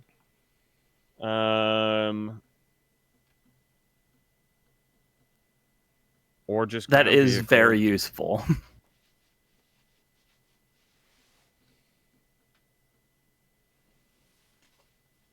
Let's pick one. Let's do it. What are your thoughts, D? I honestly haven't a clue. I'm gonna fight you. Let's think about what makes most sense for the ship. I'm D. I'm a conscientious objector. Let's think about what makes most sense for the ship. You guys stole this ship to get off planet. I think it would make sense for it to just have something sort of useful, auxiliary. It might have a brig. Maybe that's where the Mystic was. Maybe the Mystic was locked up in the brig. So when you guys stole the ship, you were like, hey, there's somebody who got arrested back here. Maybe this ship belongs to your bounty hunter rival, or did used to belong to your bounty hunter rival. Botro. I do kind of love that. Maybe Botro was also on the planet, and you stole his ship to get off planet, and you were like, "See ya, Botro." He was hunting Armand, and then stole his ship and left without him. But let's do it. We're gonna say the ship has a brig. Hell yeah. Why was Armand arrested? Like preaching without a permit or something? Like, No, I think if a bounty hunter was me. if a bounty hunter was coming after him, it's possible that Armand. I don't know. He seems like crazy, and he's in a death cult. So maybe he legit. I have no idea what you're talking about. I love the fact that you first say he seems crazy and then and he's in a death cult. Like that is those aren't seems crazy, mutually but exclusive. he's also in a death cult, which is a perfectly rational thing potentially to be. But he also seems to be crazy. It depends on your level of membership in the death cult. Yeah. Yeah, it's a very stonemasons kind of thing, or Freemasons kind of thing. It goes from 1 to 6 feet. Yeah. Okay, let's move on. We spent a little more time on this than I thought we would, but that is okay. Yeah, we were very spoiled for choice. Fun. This is a lot of fun. This is this I is think great. Even just putting the crew together is a whole adventure on its own. And we developed a whole awesome backstory about Slugmoxia getting destroyed. So we have created choose a favorite to destroy it. Yeah. Choose a favorite contact. You're friends with all the contacts on your ship, but you've worked with one more closely than others. They come with strings, allies and enemies tied to their past who attach those feelings now to the crew. So we have Garen, a guild weapons engineer. That's a big deal. Tyura, a legendary assassin. That's also a big deal. Ada Black, popular performer. Tico Lux, a hotshot pilot. Or Ebo 1, an ancient occult mystic. Okay, guys. So I feel like we have.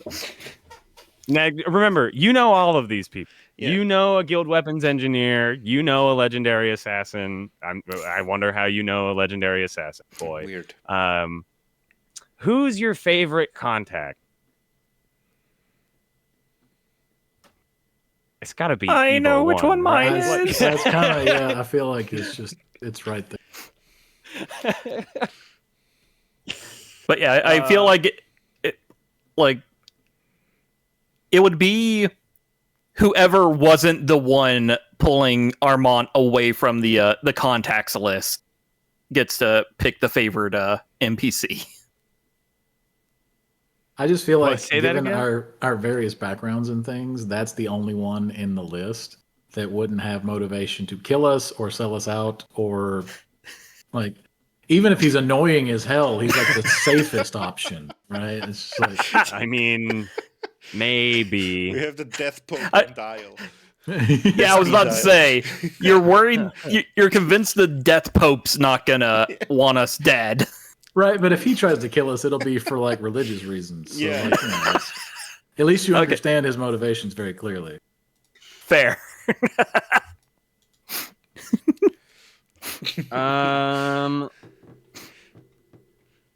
Let's.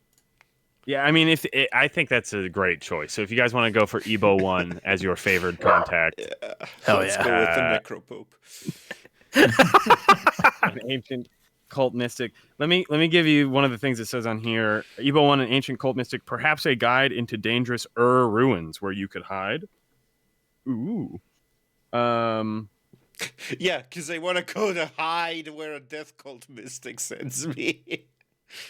Well, I mean, something's hiding in there. Yeah. Maybe he's part of a different cult. It could be a different cult. Yeah. Cult, yeah. It could. They're pen pals. Did you just share the sister guerrilla marketing strategies? They have an exchange program.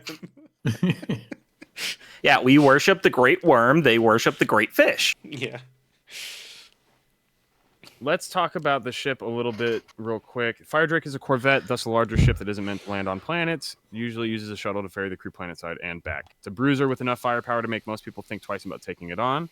You may want to acquire a fake transponder as soon as possible, particularly once your wanted level rises or when you're at war with hegemonic faction. Yeah, when that's you a play later the us crew, problem. yeah, when you play the crew of the Fire Drake, you earn XP when you execute a successful job that opposes hegemonic dominance. Helping rebels, oppressed peoples, or just making the hegemony look like fools all fit the bill here. How will you get the word out about your cause? Where is your usual birth? Who are your allies, and who do you consider real criminals?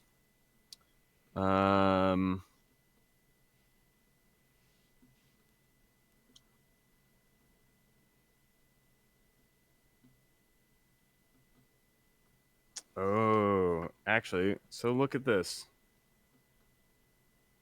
Starting position, the situation.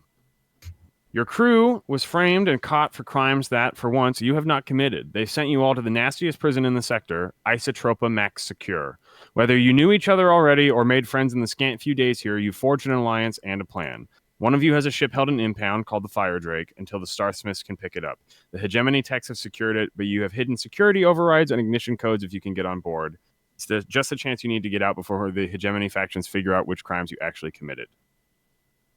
I don't like this. So, because we already came up with this, so we're gonna run through. I think we have just enough time to kind of do this and run through this little starting scenario that we sort of came up with, and we'll see how it all plays out. Because we came up with like an idea, but let's actually see how it plays out in game. The only thing we need to do is update our basic ship info, which is gambits, which we already did, and then calculate upkeep, which is systems plus crew paid at the start of every downtime. Your crew level. Oh, okay. So actually, we're not done here. There is something else we need to do. I forgot about this. So, your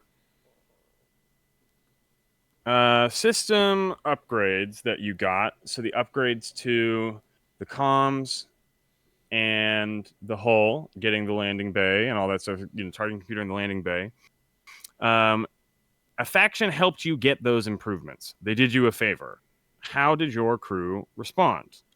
Now, the faction that makes the most sense would probably be someone like the Janus Syndicate, weapons dealers specializing in ship weapons, headed up by the ruthless Victor Box. So yeah, we'll say it was the Janus Syndicate. That makes a lot of sense. So the Janus Syndicate helps you get your crew upgrades. And they did you a favor. How do you respond? Do you want to pay them off so you can give them 1 cred in exchange for a job well done, no strings attached, nothing owed? You guys have 2 cred right now. Or you can owe them 1. You promise them you'll return the favor down the line when they ask, and you gain +1 status with them. If you choose crew quality, you must take this option. We did not choose crew quality to upgrade. We didn't even really talk about upgrading our crew quality, and that's fine because you guys are super ragtag right now, so I don't think there's a good reason to upgrade crew quality. And you have to spend both of the cred on upgrading the crew quality, which basically means like you get +1 D on like everything you guys do when you upgrade your crew quality. So, but the idea is that you like have nicer stuff and are better at your jobs at this point, right? So, we already chose the systems. So, or you can stiff them. No need to pay a faction that doesn't demand payment up front. Take -1 status with that faction. So what do you guys think? You want to pay them off, owe them 1, or stiff them? The Janus Syndicate are weapons dealers specializing in ship weapons. Victor Bax insists on meeting every client the Syndicate does business with in person. I feel like we just pay them? No, I was going to say we just owe them 1. Okay. Yeah, I think that's good. I think owing them sounds Yes. It seems like somebody we'd want Okay. to work with in the future anyway. Yeah, probably. That makes a lot of sense. Criminal syndicates, Janus Syndicate. You have 1 with the Janus Syndicate, a tier 2 faction. Okay, So after that, we also need to, after you sign your upgrades, there's another faction that is impacted by the upgrades. So one of the upgrades was Black Market Contact, and the other one was the Brig. So I kind of think one faction helps you get an upgrade. You're on good terms. Did they broker a deal? Did you run a job for them? Did you bail them out of your trouble? They like you, and you get +1 status with them. At your option, spend 1 cred to repay their kindness and take +2 status with them instead. The other faction was screwed over when you got an upgrade. Did you steal the part from them? Was it a specific individual ship? Was it illegal? And the hegemony now hunts them. They don't like you, and you get -2 status with them at your option. Okay, so let's think about factions that would be involved with this ship. You have a brig and black market contacts. So let's lean more into the black market side of this. I kind of feel like we're gonna not lean into like what that says so much, and we're just gonna go with some of your guys' backgrounds a little bit more.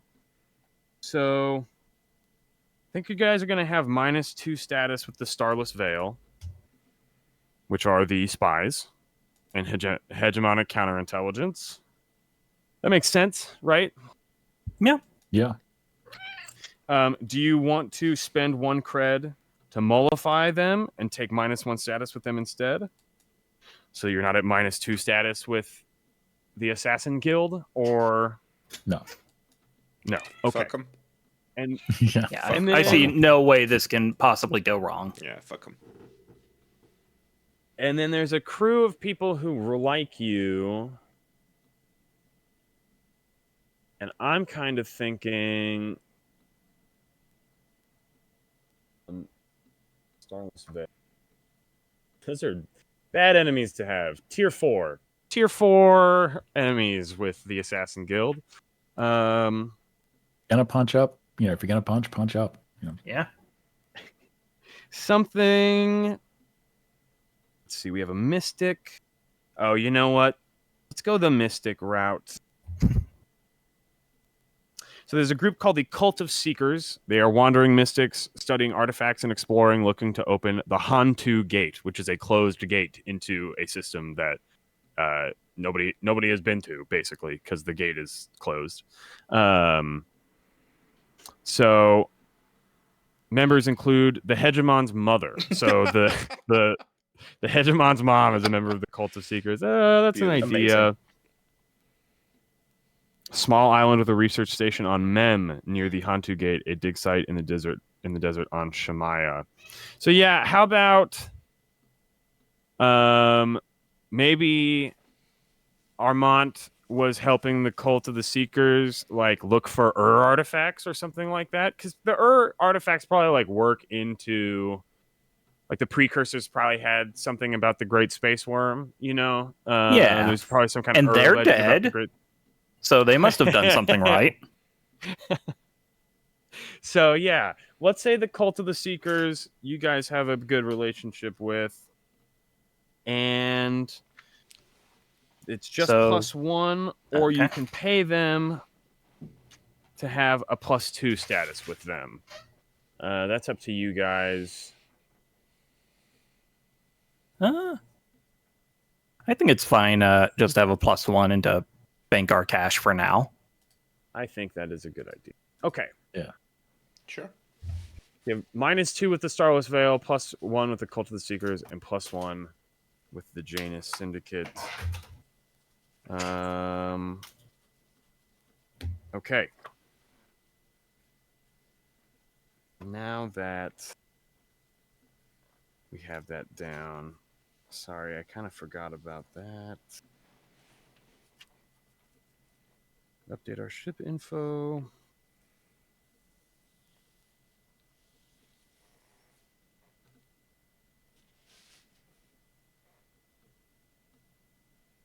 And then, so you get more upgrades in the future by spending and earning cred. Your basic ship info is upkeep systems plus crew divided by 4. So systems, you have 1, 2, 3, 4, 5. and 6 because shields counts as a system technically. 1, 2, 3, 4, 5, 6, and no crew quality divided by 4, so it's 1. Your upkeep right now is 1. So basically, at the end, I think it's at the end of every, at the start of every downtime, you guys need to spend 1 cred to keep your ship in good running condition. And then if you skip, you roll a d6, and the higher you roll, the worse it is. So you want to roll low, and your ship will probably be fine. And then for every skip, you have to roll more dice. So good to upkeep your ship. Oh boy. Okay, so here's what we're going to do. We're going to launch into your guys' first job. This is the job where you got the Fire Drake.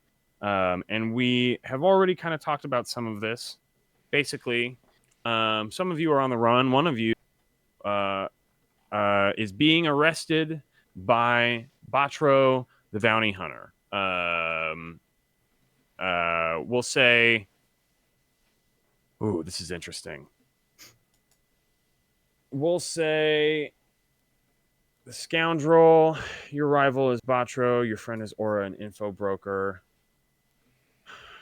Okay, we'll say that Tiberius, you heard from Aura, your info broker friend, that that there was a group of seekers of the Cult of the Seekers who were on Slugmoxia looking for artifacts. The really good information that there was an artifact there. And, nobody knows what... The artifacts can do all kinds of crazy different things, right? So nobody knows what it's going to do. You want to go and you want to try to get it. And you can sell it, or, maybe somebody will want it. You're probably looking to sell it. Who knows? So you got information from Aura that there would be a group of cult of seekers looking for artifacts. Armand, these seekers got in touch with we'll say Ebo 1 is actually he's like a great mentor in the Cult of the Great Worm. They got in touch with Ebo 1, and he was like, you're going to come with me, and we're going to go look for these artifacts. And little do you guys know that, this area that you went to go look for artifacts on Slugmoxia was, locked down by the hegemony because it's where they do a bunch of, sulfur mining and stuff like that. So, you're not allowed to be there to look for artifacts. And then when they find out you're looking for artifacts, and they find out you might have some, then they're like, oh, okay, we gotta lock this down. So they we'll say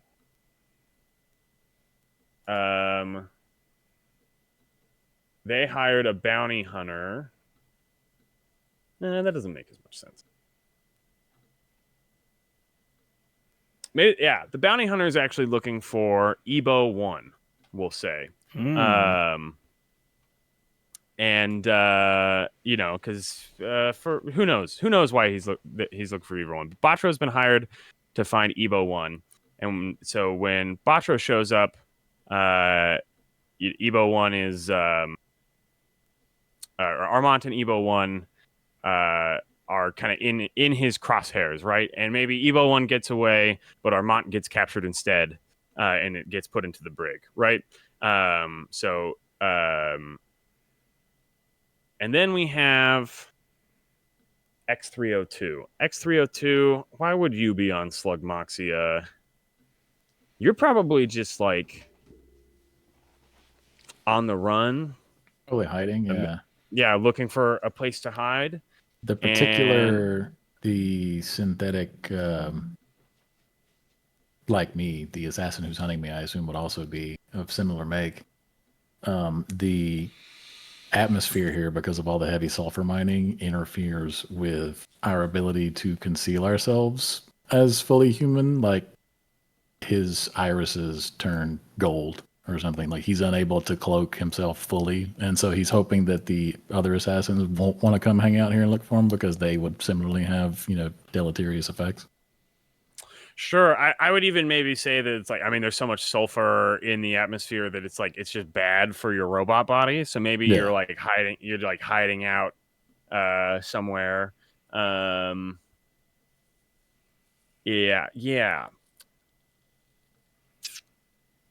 Yeah, we'll say you're hiding out here, and then Aya shows up, and you're like, oh, I got to get off planet, right? So everybody's coming at this from sort of a different direction. We're gonna play this a little loose here, but I think it's gonna be fun. So the job. So we got the details on the job. Let's talk about item loadout. So the job is everybody needs to get off planet, right? You guys need to get out of here. For one reason or another, you guys need to get off the planet. Maybe Armand, you're not really trying to get off the planet, but you got locked into this brig and you need to find out where Ebo 1 is, right? So that's sort of like your goal. And then Tiberius, you got info that there's artifacts here. And the last you heard, like the info you got from Batro, because maybe like Batro's looking for this Ebo 1 guy, so like he went back out, and maybe that's why he didn't get Ebo 1, right? Is like you showed up to like try to steal the artifacts from these guys, and when you did that, you fucked up his plan to capture Ebo 1, and instead he captured Armand, right? So maybe Ebo 1's sort of like hanging out with you a little bit, like he's sort of hanging out with you, and he's like, we need to find my pupil because he has the artifact. Armand, we're going to say that now. You have the artifact that people are looking for. And it's just like a little triangle. It's like a little pyramid. It's a little doodad. Yeah, nothing crazy. And then X302, you're mostly just trying to escape and get off planet, and you sort of like walk into this situation. You're probably in the same like hangar. You're probably like staying in some kind of like, honestly, like storage closet that you hacked into to hide out in while you're on this like, shitty mining planet. That's Armand's home you're talking about. It's about to get destroyed by a giant space worm. So yeah. All right, so everybody on your item loadout, go ahead and real quick pick your load. Either light, normal, or heavy. And I'm going to say for Armand, you kind of have to pick light because you got arrested. So you don't have as much stuff on you, maybe just some stuff you managed to like tuck away. And then everybody else can have kind of whatever they want for the situation that you think you're in. So go ahead, everybody, do that now. Pick how much load you would have. Except Armand, I'm gonna say you have to do light for right now. That's fair. So for my my loadout, I picked a precursor artifact for the. Oh, don't pick anything. Okay. Don't pick anything. Yep. Okay. Nope. You don't have to pick anything until you decide to use it in the job. Okay. And anything that's in italics is free. So I mean, you can just pick it automatically. It's not a big deal. Yeah, essentially your load is like your action bar for the items you can use on the mission. Okay. So every time you use an item, you're just deducting from that. The normal for X302, and then for Tiberius, what do you think? Normal? Also normal, yeah. Go heavy. Okay, all right. Here's your item loadout. Now we need to make an engagement roll. Once the players choose a plan and provide us detail, which we kind of did that for you, but that's okay. We're going to cut to the action, describing the scene as the crew engages their obstacle. How is this established? The way the GM describes the starting situation impacts how complicated the operation turns out to be. So this is the engagement roll. The engagement roll is a fortune roll, starting with 1d for sheer luck. Modify the dice pool for major advantages and disadvantages. Is this operation particularly bold or daring? Yes. You're going to take one out. Does this plan's detail expose the vulnerability of the target or hit them where they're weakest? No. Can any of your friends or contacts provide aid or insight for this operation? Yes, we're going to take +1d. Are any enemies or rivals interfering in the operation? Yes, take -1d. So we're just gonna even that out. Are there any other elements you want to consider? Maybe a lower tier target who will give you +1d. Maybe a higher tier target will give you -1d. Maybe there's a situation in the system that makes the operation more or less tricky. Well, there is a situation in the system. It's about to get eaten by a fucking space worm. So, we're rolling 3 dice for the engagement roll. And the highest die was a 5. So, you're starting out in a risky position. That tracks. No matter how outmatched you are, desperate position is the worst. Okay, so we're going to just kind of cut to the job in progress, and we'll sort of go around in circles determining how things go down. I am going to start a clock. I'm going to start an 8-segment clock called Space Worm. And every turn, I'm going to tick off a segment of this clock, and then the Space Worm's going to eat the planet. Okay? That's 1 clock. Anything else crazy going on here that we tick off? Oh, you know what? We're also going to make an 8-segment clock for UX302 called Hunted. And this is Aya trying to track you down through the spaceport that you're on. All right, there aren't really any initiatives or anything like that, so we'll just kind of go around in circles. And we'll start off in probably the funniest place. You know, we've kind of had introductions to all these characters and things that are going on. But let's start off with Armand. You are locked in the brig of this ship that you've never been on before. A bounty hunter put you here, and then he left. Well, what are you going to do?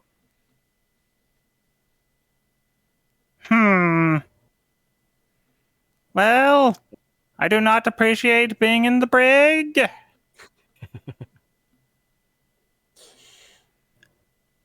So, perhaps I could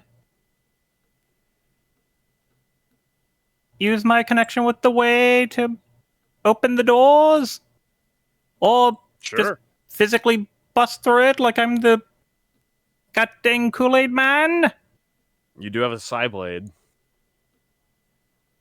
I do. So if you want to tick off the 2 on your load for fine melee weapon. Yes. That is your. Or you could just do regular melee weapon, but I feel like the finely melee weapon is like kind of supposed to be the one that. Yeah. So, yeah, he will reach into his kind of like this pouch in the small of his exoskeleton's back, and pull out what looks like knuckle dusters at first, but then with a resounding kerzat, a blade of energy will come out of the front of it, so it's kind of like a beam guitar.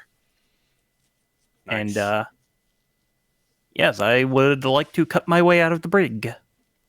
Why don't you give me an attune roll? Okay, 2d6 so for your 2d6. attune. All right.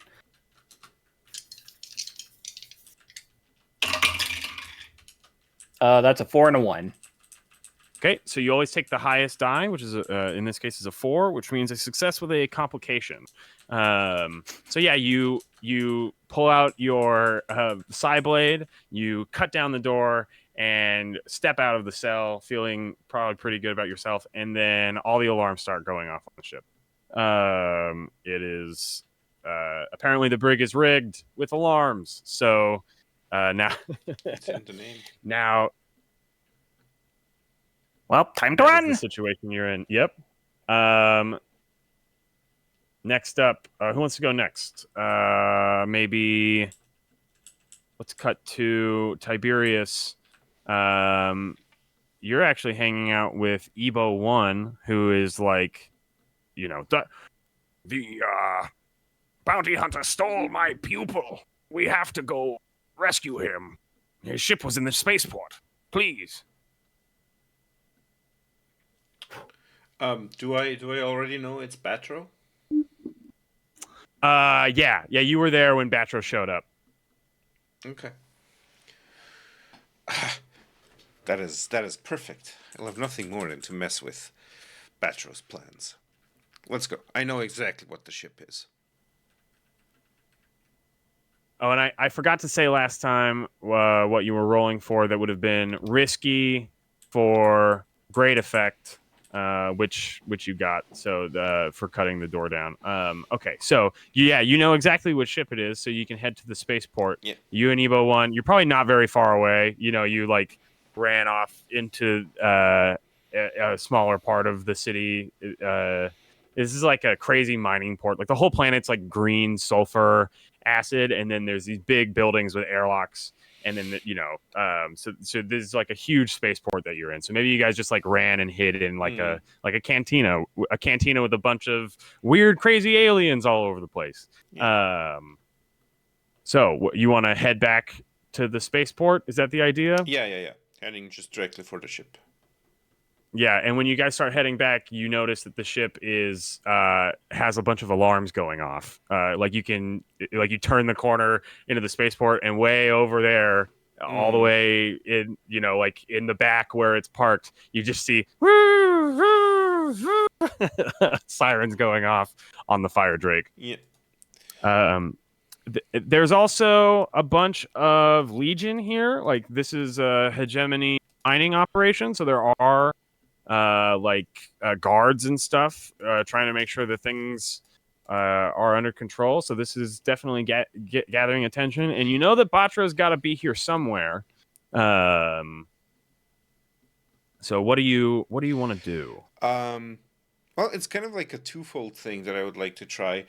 On the one hand, I would like to kind of like with the alarms themselves, I would like to just kind of disconnect them, kind of like hotwire the ship to not be blaring alarms anymore. And at the same time, I would like to kind of like, as I'm running towards the ship, seem like I am essentially I'm trying to kind of sway those who are keeping an eye on it that I'm the owner, and it's just like a misbehaving thing, and I'm just like, as I'm running towards it, I'm going like, sorry, that alarm has been a nightmare for the past 7 parsecs. Yeah. I like that. Let's go ahead with the sway roll then. Okay. Yeah, we'll say there's a bunch of like Legion guards in the spaceport turning around being like, "Hey, what's going on with the ship here?" So yeah, you get up and you're trying to make them back off. Go ahead and give me a sway roll. And you've got 3 dice there, right? I've got 3 dice for the sway, yeah. Can I use a gambit? This is risky. You can. This is going to be risky for normal effect. And you can use a gambit, so that would be 4 dice. Mm-hmm. And we'll mark a gambit off.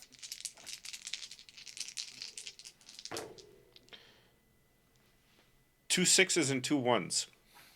Whoa, that is a critical, buddy. 2 6s is a critical. So you walk up and you go, you just very immediately give the excuse. Oh, sorry, that alarm has been so finicky lately, and they're just like, oh yeah, no problem, and turn around and like totally ignore you. Yeah. You get that gambit back. Yeah. And everything is working as planned.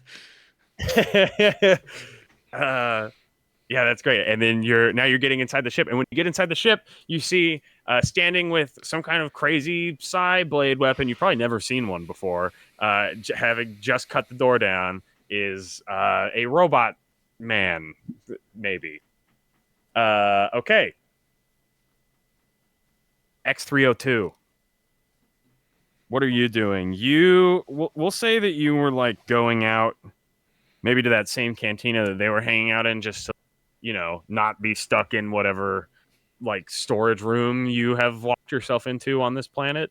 And when you went out to stretch your legs a little bit, you saw Aya, your old partner slash new assassin in the cantina, and so yeah, maybe we'll just start there. You were also in this cantina while Ebo 1 and Tiberius were about to leave it, and you probably didn't even notice those two, because there's another android assassin here. What do you do?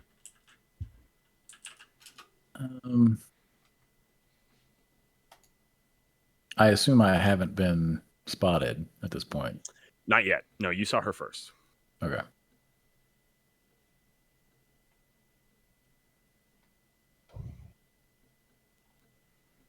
I think he would quietly try to slip out and head for the spaceport to scout out a ride. Like, just like if she's here, the whole point of being here was to avoid her. Now I just have to get off planet. Totally. Why don't you give me a skulk? Does that sound good? Sure. Sound like the thing you would want to use? Yeah.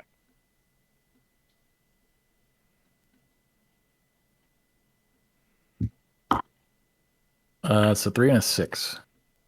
Oh, 6 is a success. And I would say this is going to be risky for normal effect. I got to remember to start doing that. So a 6 on a risky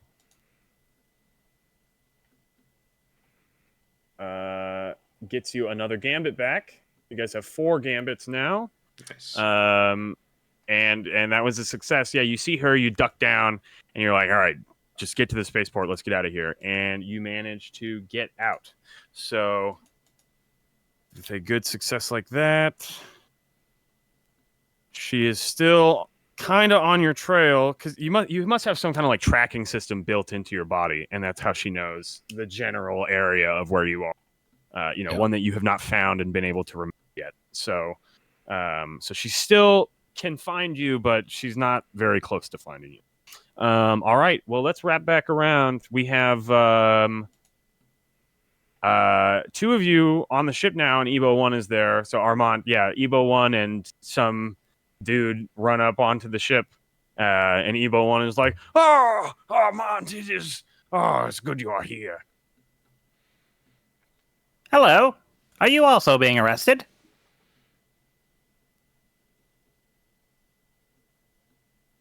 Tiberius just kind of looks at, Ebo 1 looks at Tiberius and is like, no, I think we came to save you. Lovely. Great job. Is this your friend? Oh, yes, this is Armand. Armand, this is, I don't really think I got your name. Tiberius Scum. A pleasure. Yes, hello. Yes, I'd the offer my artifact you slime, said- but I'm currently, Your You slime. said you were looking for an... Yes. Perhaps another time. Yes. You said you were looking for an artifact. We found one in those ruins Oh, did you? by the mining fields. Yes. Perhaps if you can help us get off planet, we can work out an arrangement. Why, certainly. I've always wanted this ship.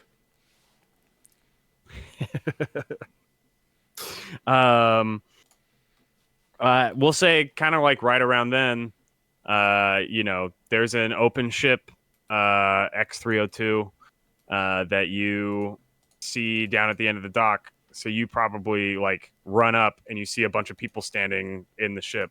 What do you... How many other ships? Like, what's the status of this? Because you mentioned there were like Legion there and stuff. So like, did they have vehicles on the ground, like ships ready to take off? Yeah, I mean, they have more like speeders and stuff up towards the front, and then they will have ships that are ready to take off, but they're not really here. This is like commercial and personal parking. Not, they probably have like their own military space port that they launch their ships out of, but there are a lot of Legion around. And we'll say that it is, there's like a thing, your body basically has to go through like a fan cycle because there's so much sulfur in the air. even like when you're indoors. So yeah, like you're kind of constantly giving off this like hum that gives off that you are an android. Not that anybody's like necessarily looking for that. There are other manufactured droids and stuff around. So Yeah. And so this ship that's open, there's people presumably, like I can kind of tell somebody's getting on and off of it. Like there's activity happening. Yeah, like it's I mean, occupied.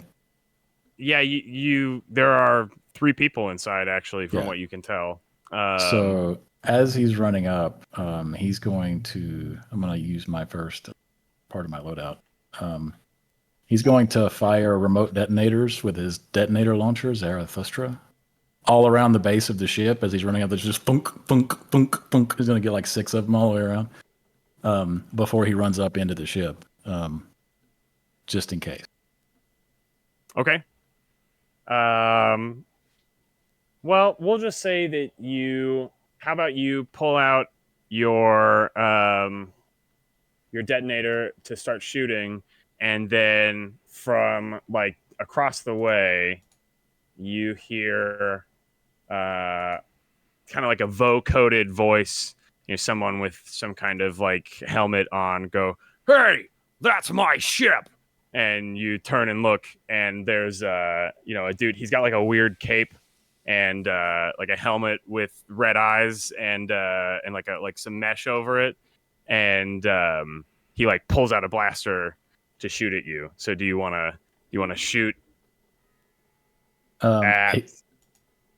He would just pull out the detonator and just, If it is your ship, you should know that I've just laced it with 37 pounds of the highest grade explosive available to the hegemony, the military.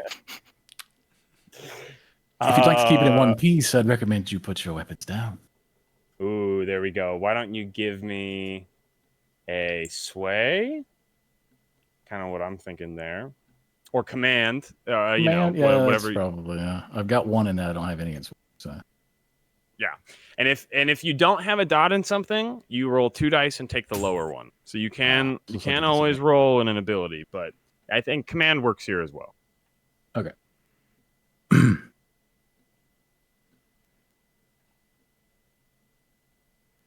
Can I use a gambit on? You can use a gambit. There's also a thing called a devil's bargain, which would give you another die. And devil's bargains, I present the choice to you as, and then you can decide whether or not you take it. But devil's bargains kind of always have an inherent like negative thing to them. But yeah, you have 4 gambits, so you could totally use a gambit here. It's going to be risky for, I would say, great effect, honestly, because you have them in a good position. 4 was the highest. A 4. All right, that is a success with a complication. So he pulls out the blaster, and then you go and he lowers it for a second, and then it starts to catch the attention. You like pull it out and thunk, thunk, thunk, thunk, thunk, and you're moving pretty fast. And this exchange happens, and a bunch of guards kind of look over, and they're like, "Hey, what are you 2 doing over there?" And so like a group of like 4 or 5 Legion guards are running over to try and figure out what's going on. You guys hear some noise outside. Tiberius and Armand, some arguing happening. We'll say, Tiberius and Evo 1, you guys are still like sort of right on the landing platform, kind of getting onto the ship, and you see Tiberius, you see Batro, and he sees you. You guys maybe hear some noise and like run outside, and Batro sees you and he goes, "Hey, you're on my ship!" And then he immediately like stops paying attention to X302 and he starts running towards the opening of the ship, like kind of like running past you. What do you guys want to do? Oh, that's the fellow that arrested me.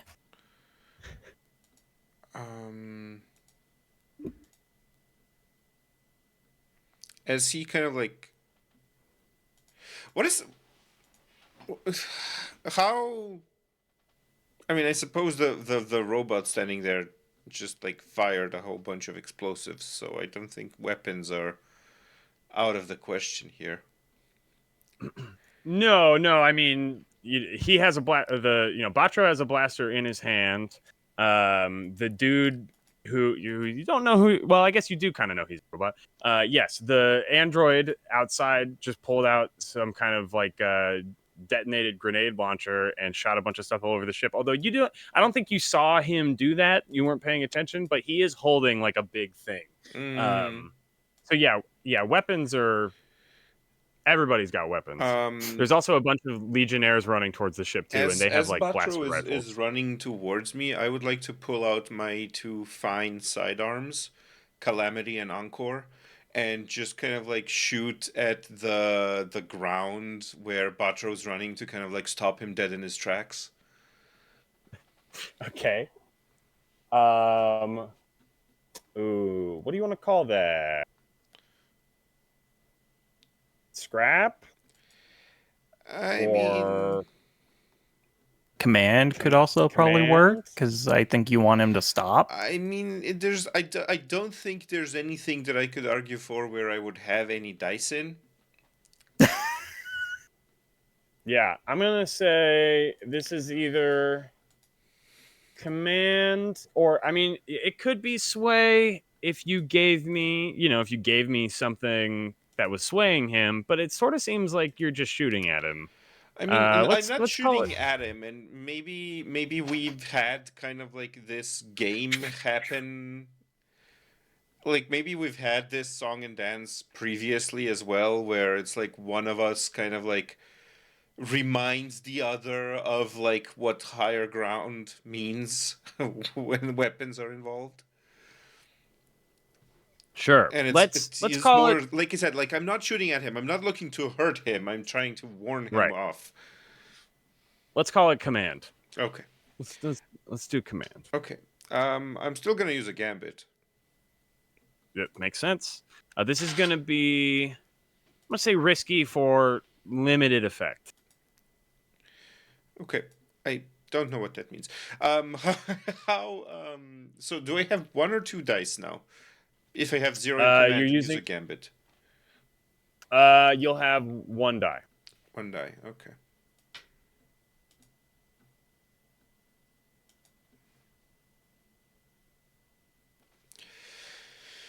Okay.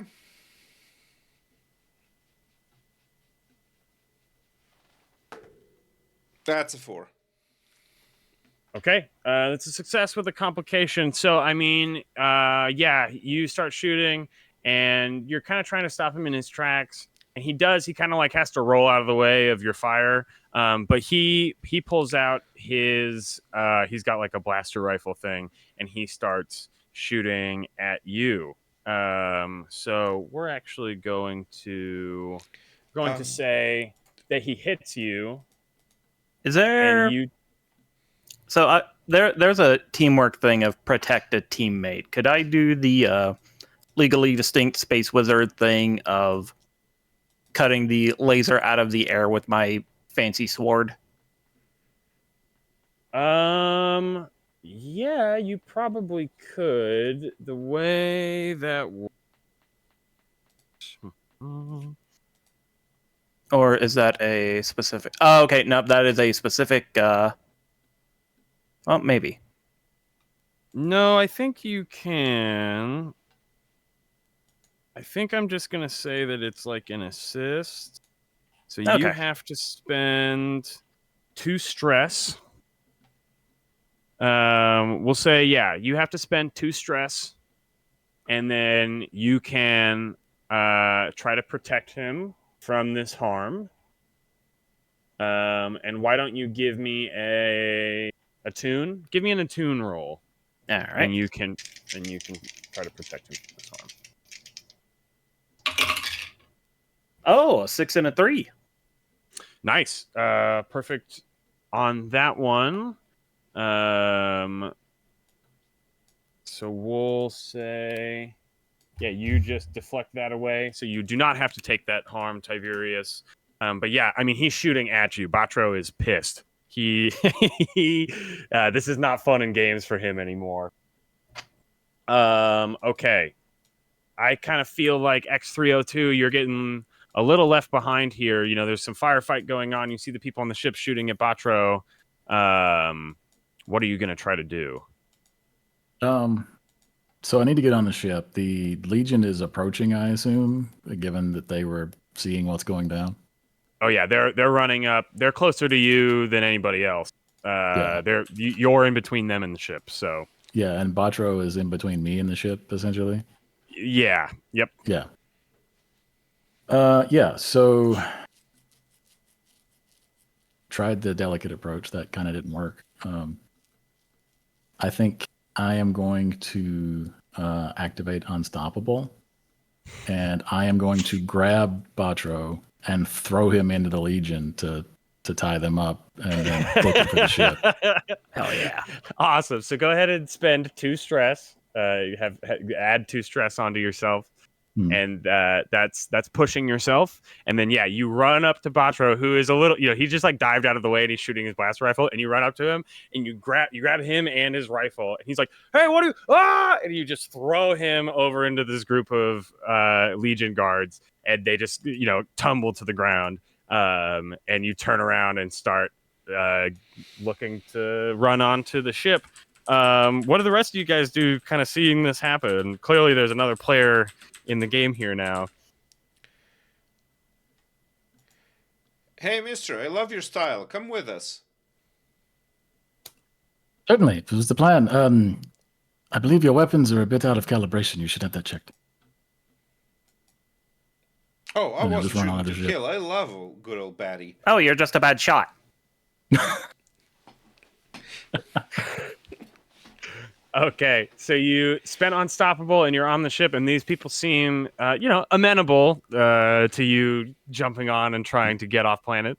Oh, But also, you I've guys laced the entire ship with explosives, so if anyone tries anything, we're all going to die together.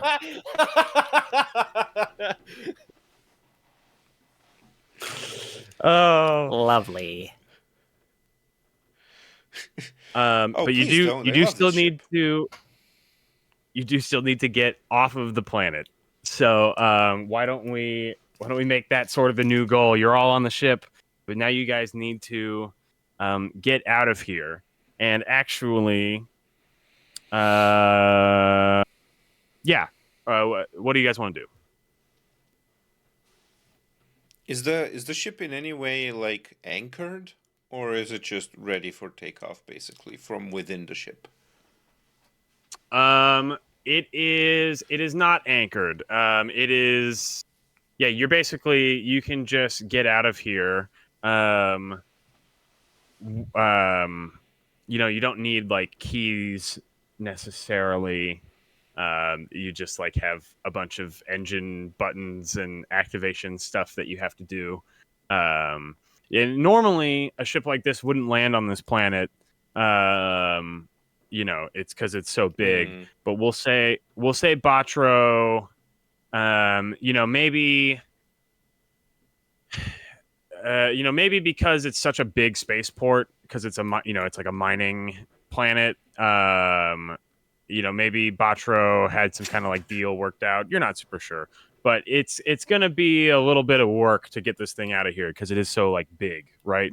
So someone's gonna have to give me a helm roll for a clean takeoff out of the Slugmoxia spaceport. Was that the gentleman whom I tossed? Said it was his ship. Was he being honest? Well, he arrested me and put me here. So it's none of your ship. No. I mean, that entirely depends on how you consider the timeline. Well, I mean, currently. Tomorrow, I don't. Currently, it is our ship. Well, someone should fly our ship off the planet before we all are killed. I dabble in flight. Oh, good, because I can barely even drive this thing. What thing? The slime is involved. This thing. Um, Oh, yeah, charming. sure. I'll try to launch us off of the worm food planet. All right, sounds good. Why don't you give me a helm roll? And this is gonna be risky for normal effect. So Okay, so I have I think one in. there's Yeah, a help action, right, or something. there's assist. there is you. Take one Yeah. stress. Yeah. You can take a stress and they get an extra die. Yeah, I will do that. I will So since try to my unlock some of these systems for you. my helm is 1, I roll 2d6 and then I get a third d6 because of the assist. Is that correct? Your helm is 1, so you get 1, and then are you spending a gambit? I mean, I can, but that would then be 4d6, right? Well, why are you getting? Where are you getting the 2d6 from? I'm just assuming Your because, hel- like, with the command that was 0, I was still rolling 1d6. No. So when you have 0 in something, you roll 2 dice and take the lesser die. Oh. Because you spent a gambit on it, I let you just roll 1 die instead of okay, gotcha, roll gotcha, roll gotcha. 2 pictures. Okay, Yeah. gotcha, gotcha, gotcha. Yeah, because then you I'm have 1 in definitely helm. gonna spend a gambit, yeah. Awesome. And then are you going to take stress to assist him? X302. Cool. So yeah, 1 stress. So yeah, 3 that is dice. 3 dice. Okay. That's 2 4s and a 3. Okay, well, you still got a 4. So yeah, I mean, this thing is big. You are not used to flying something like this. So we're gonna say that the ship actually, as you're taking off, you like slam it into part of the building, and you're going to take 1 damage to the hull of the ship. So hopefully you guys can get that fixed pretty soon. But yeah, you just probably also didn't bring the landing bay all the way up, so I think you just messed up the door on your landing bay. But yeah, you're not used to something so big flying out of here. But you are starting to get out of here. However, okay. Yeah, we're gonna do it. As you are taking off, you guys notice, you're like slowly lifting up, and you slam the ship into the side of the opening doors, or maybe the doors are like closing. They're like trying to close the spaceport doors so you can't get out. So you hit it as it's closing and you're leaving. And as you do that, you're noticing that there is like a rumble to everything underneath you. Like there's this crazy rumbling to the earth. Anybody who can look out the door, and it seems kind of weird at first. And then you notice that it's like as you're flying away, there's like buildings falling down in the distance, and you see there's this like gigantic red worm, or monstrosity from space, and it is like entering the atmosphere with just this huge circular maw as it's flying towards the planet, and it's getting like closer and closer and closer. It's basically like almost touching the planet at this point. So yeah, from the distance of the ship, like probably closer to the bay, but all the way across to the bridge, you can just hear, "Yes, he has arisen. He has descended upon us to bathe us in his glory." And is there any way I could use a tune or a study or some such to just like passively have my elation like cause the way to give us some particular luck flying away? Ooh, that's an interesting idea. Yeah, sure. Why don't you give me an attune? Yeah, we'll say that like you guys are flying you guys are actually flying. Like it's coming like basically like straight towards you. So you guys are flying up out of the system, and there is like a giant space worm coming down towards the planet. So you need to get out of its way. And Attune would maybe help you here since it is a way creature from space. I rolled a 5. Okay. You're going to take a level 1 harm. Because it was a success, but you definitely you tapped into something much greater than you attuned to the way, and maybe you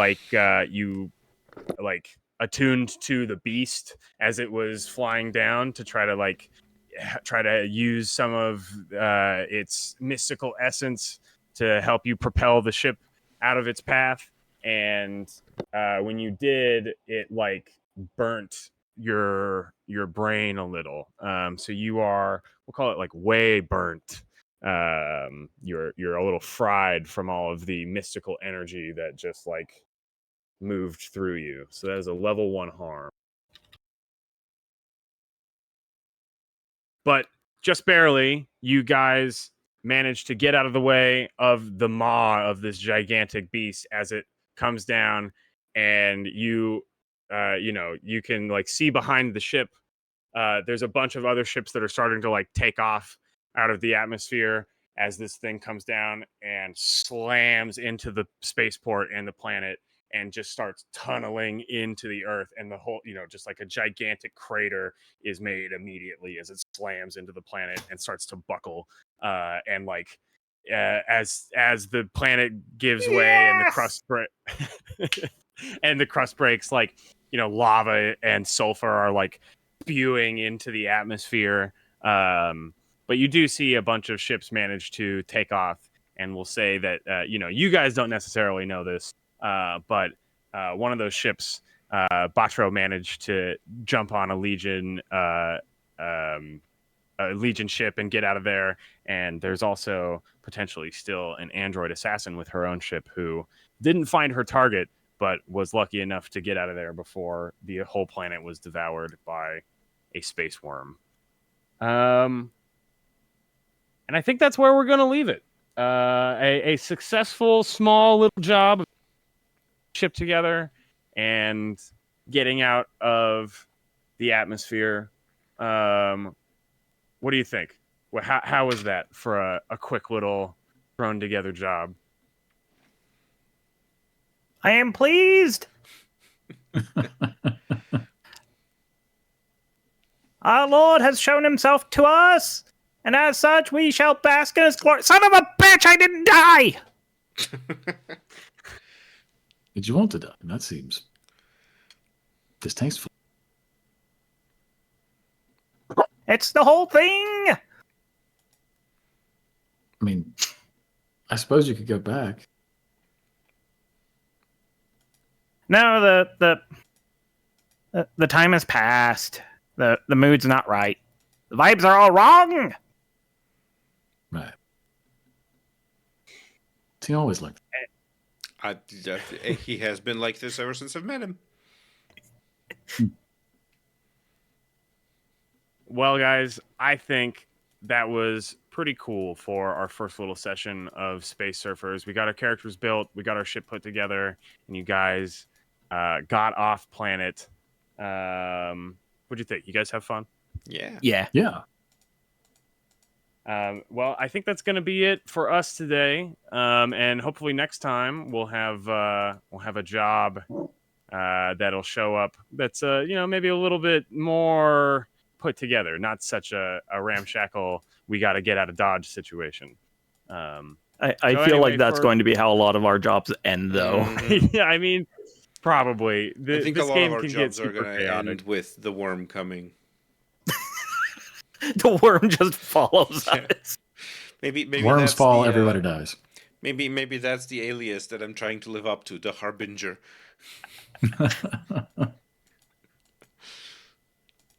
Well, cool. Well, that's going to be it for Space Surfers this week. Thanks a lot, guys. Have a good night. Good night. Bye. Bye.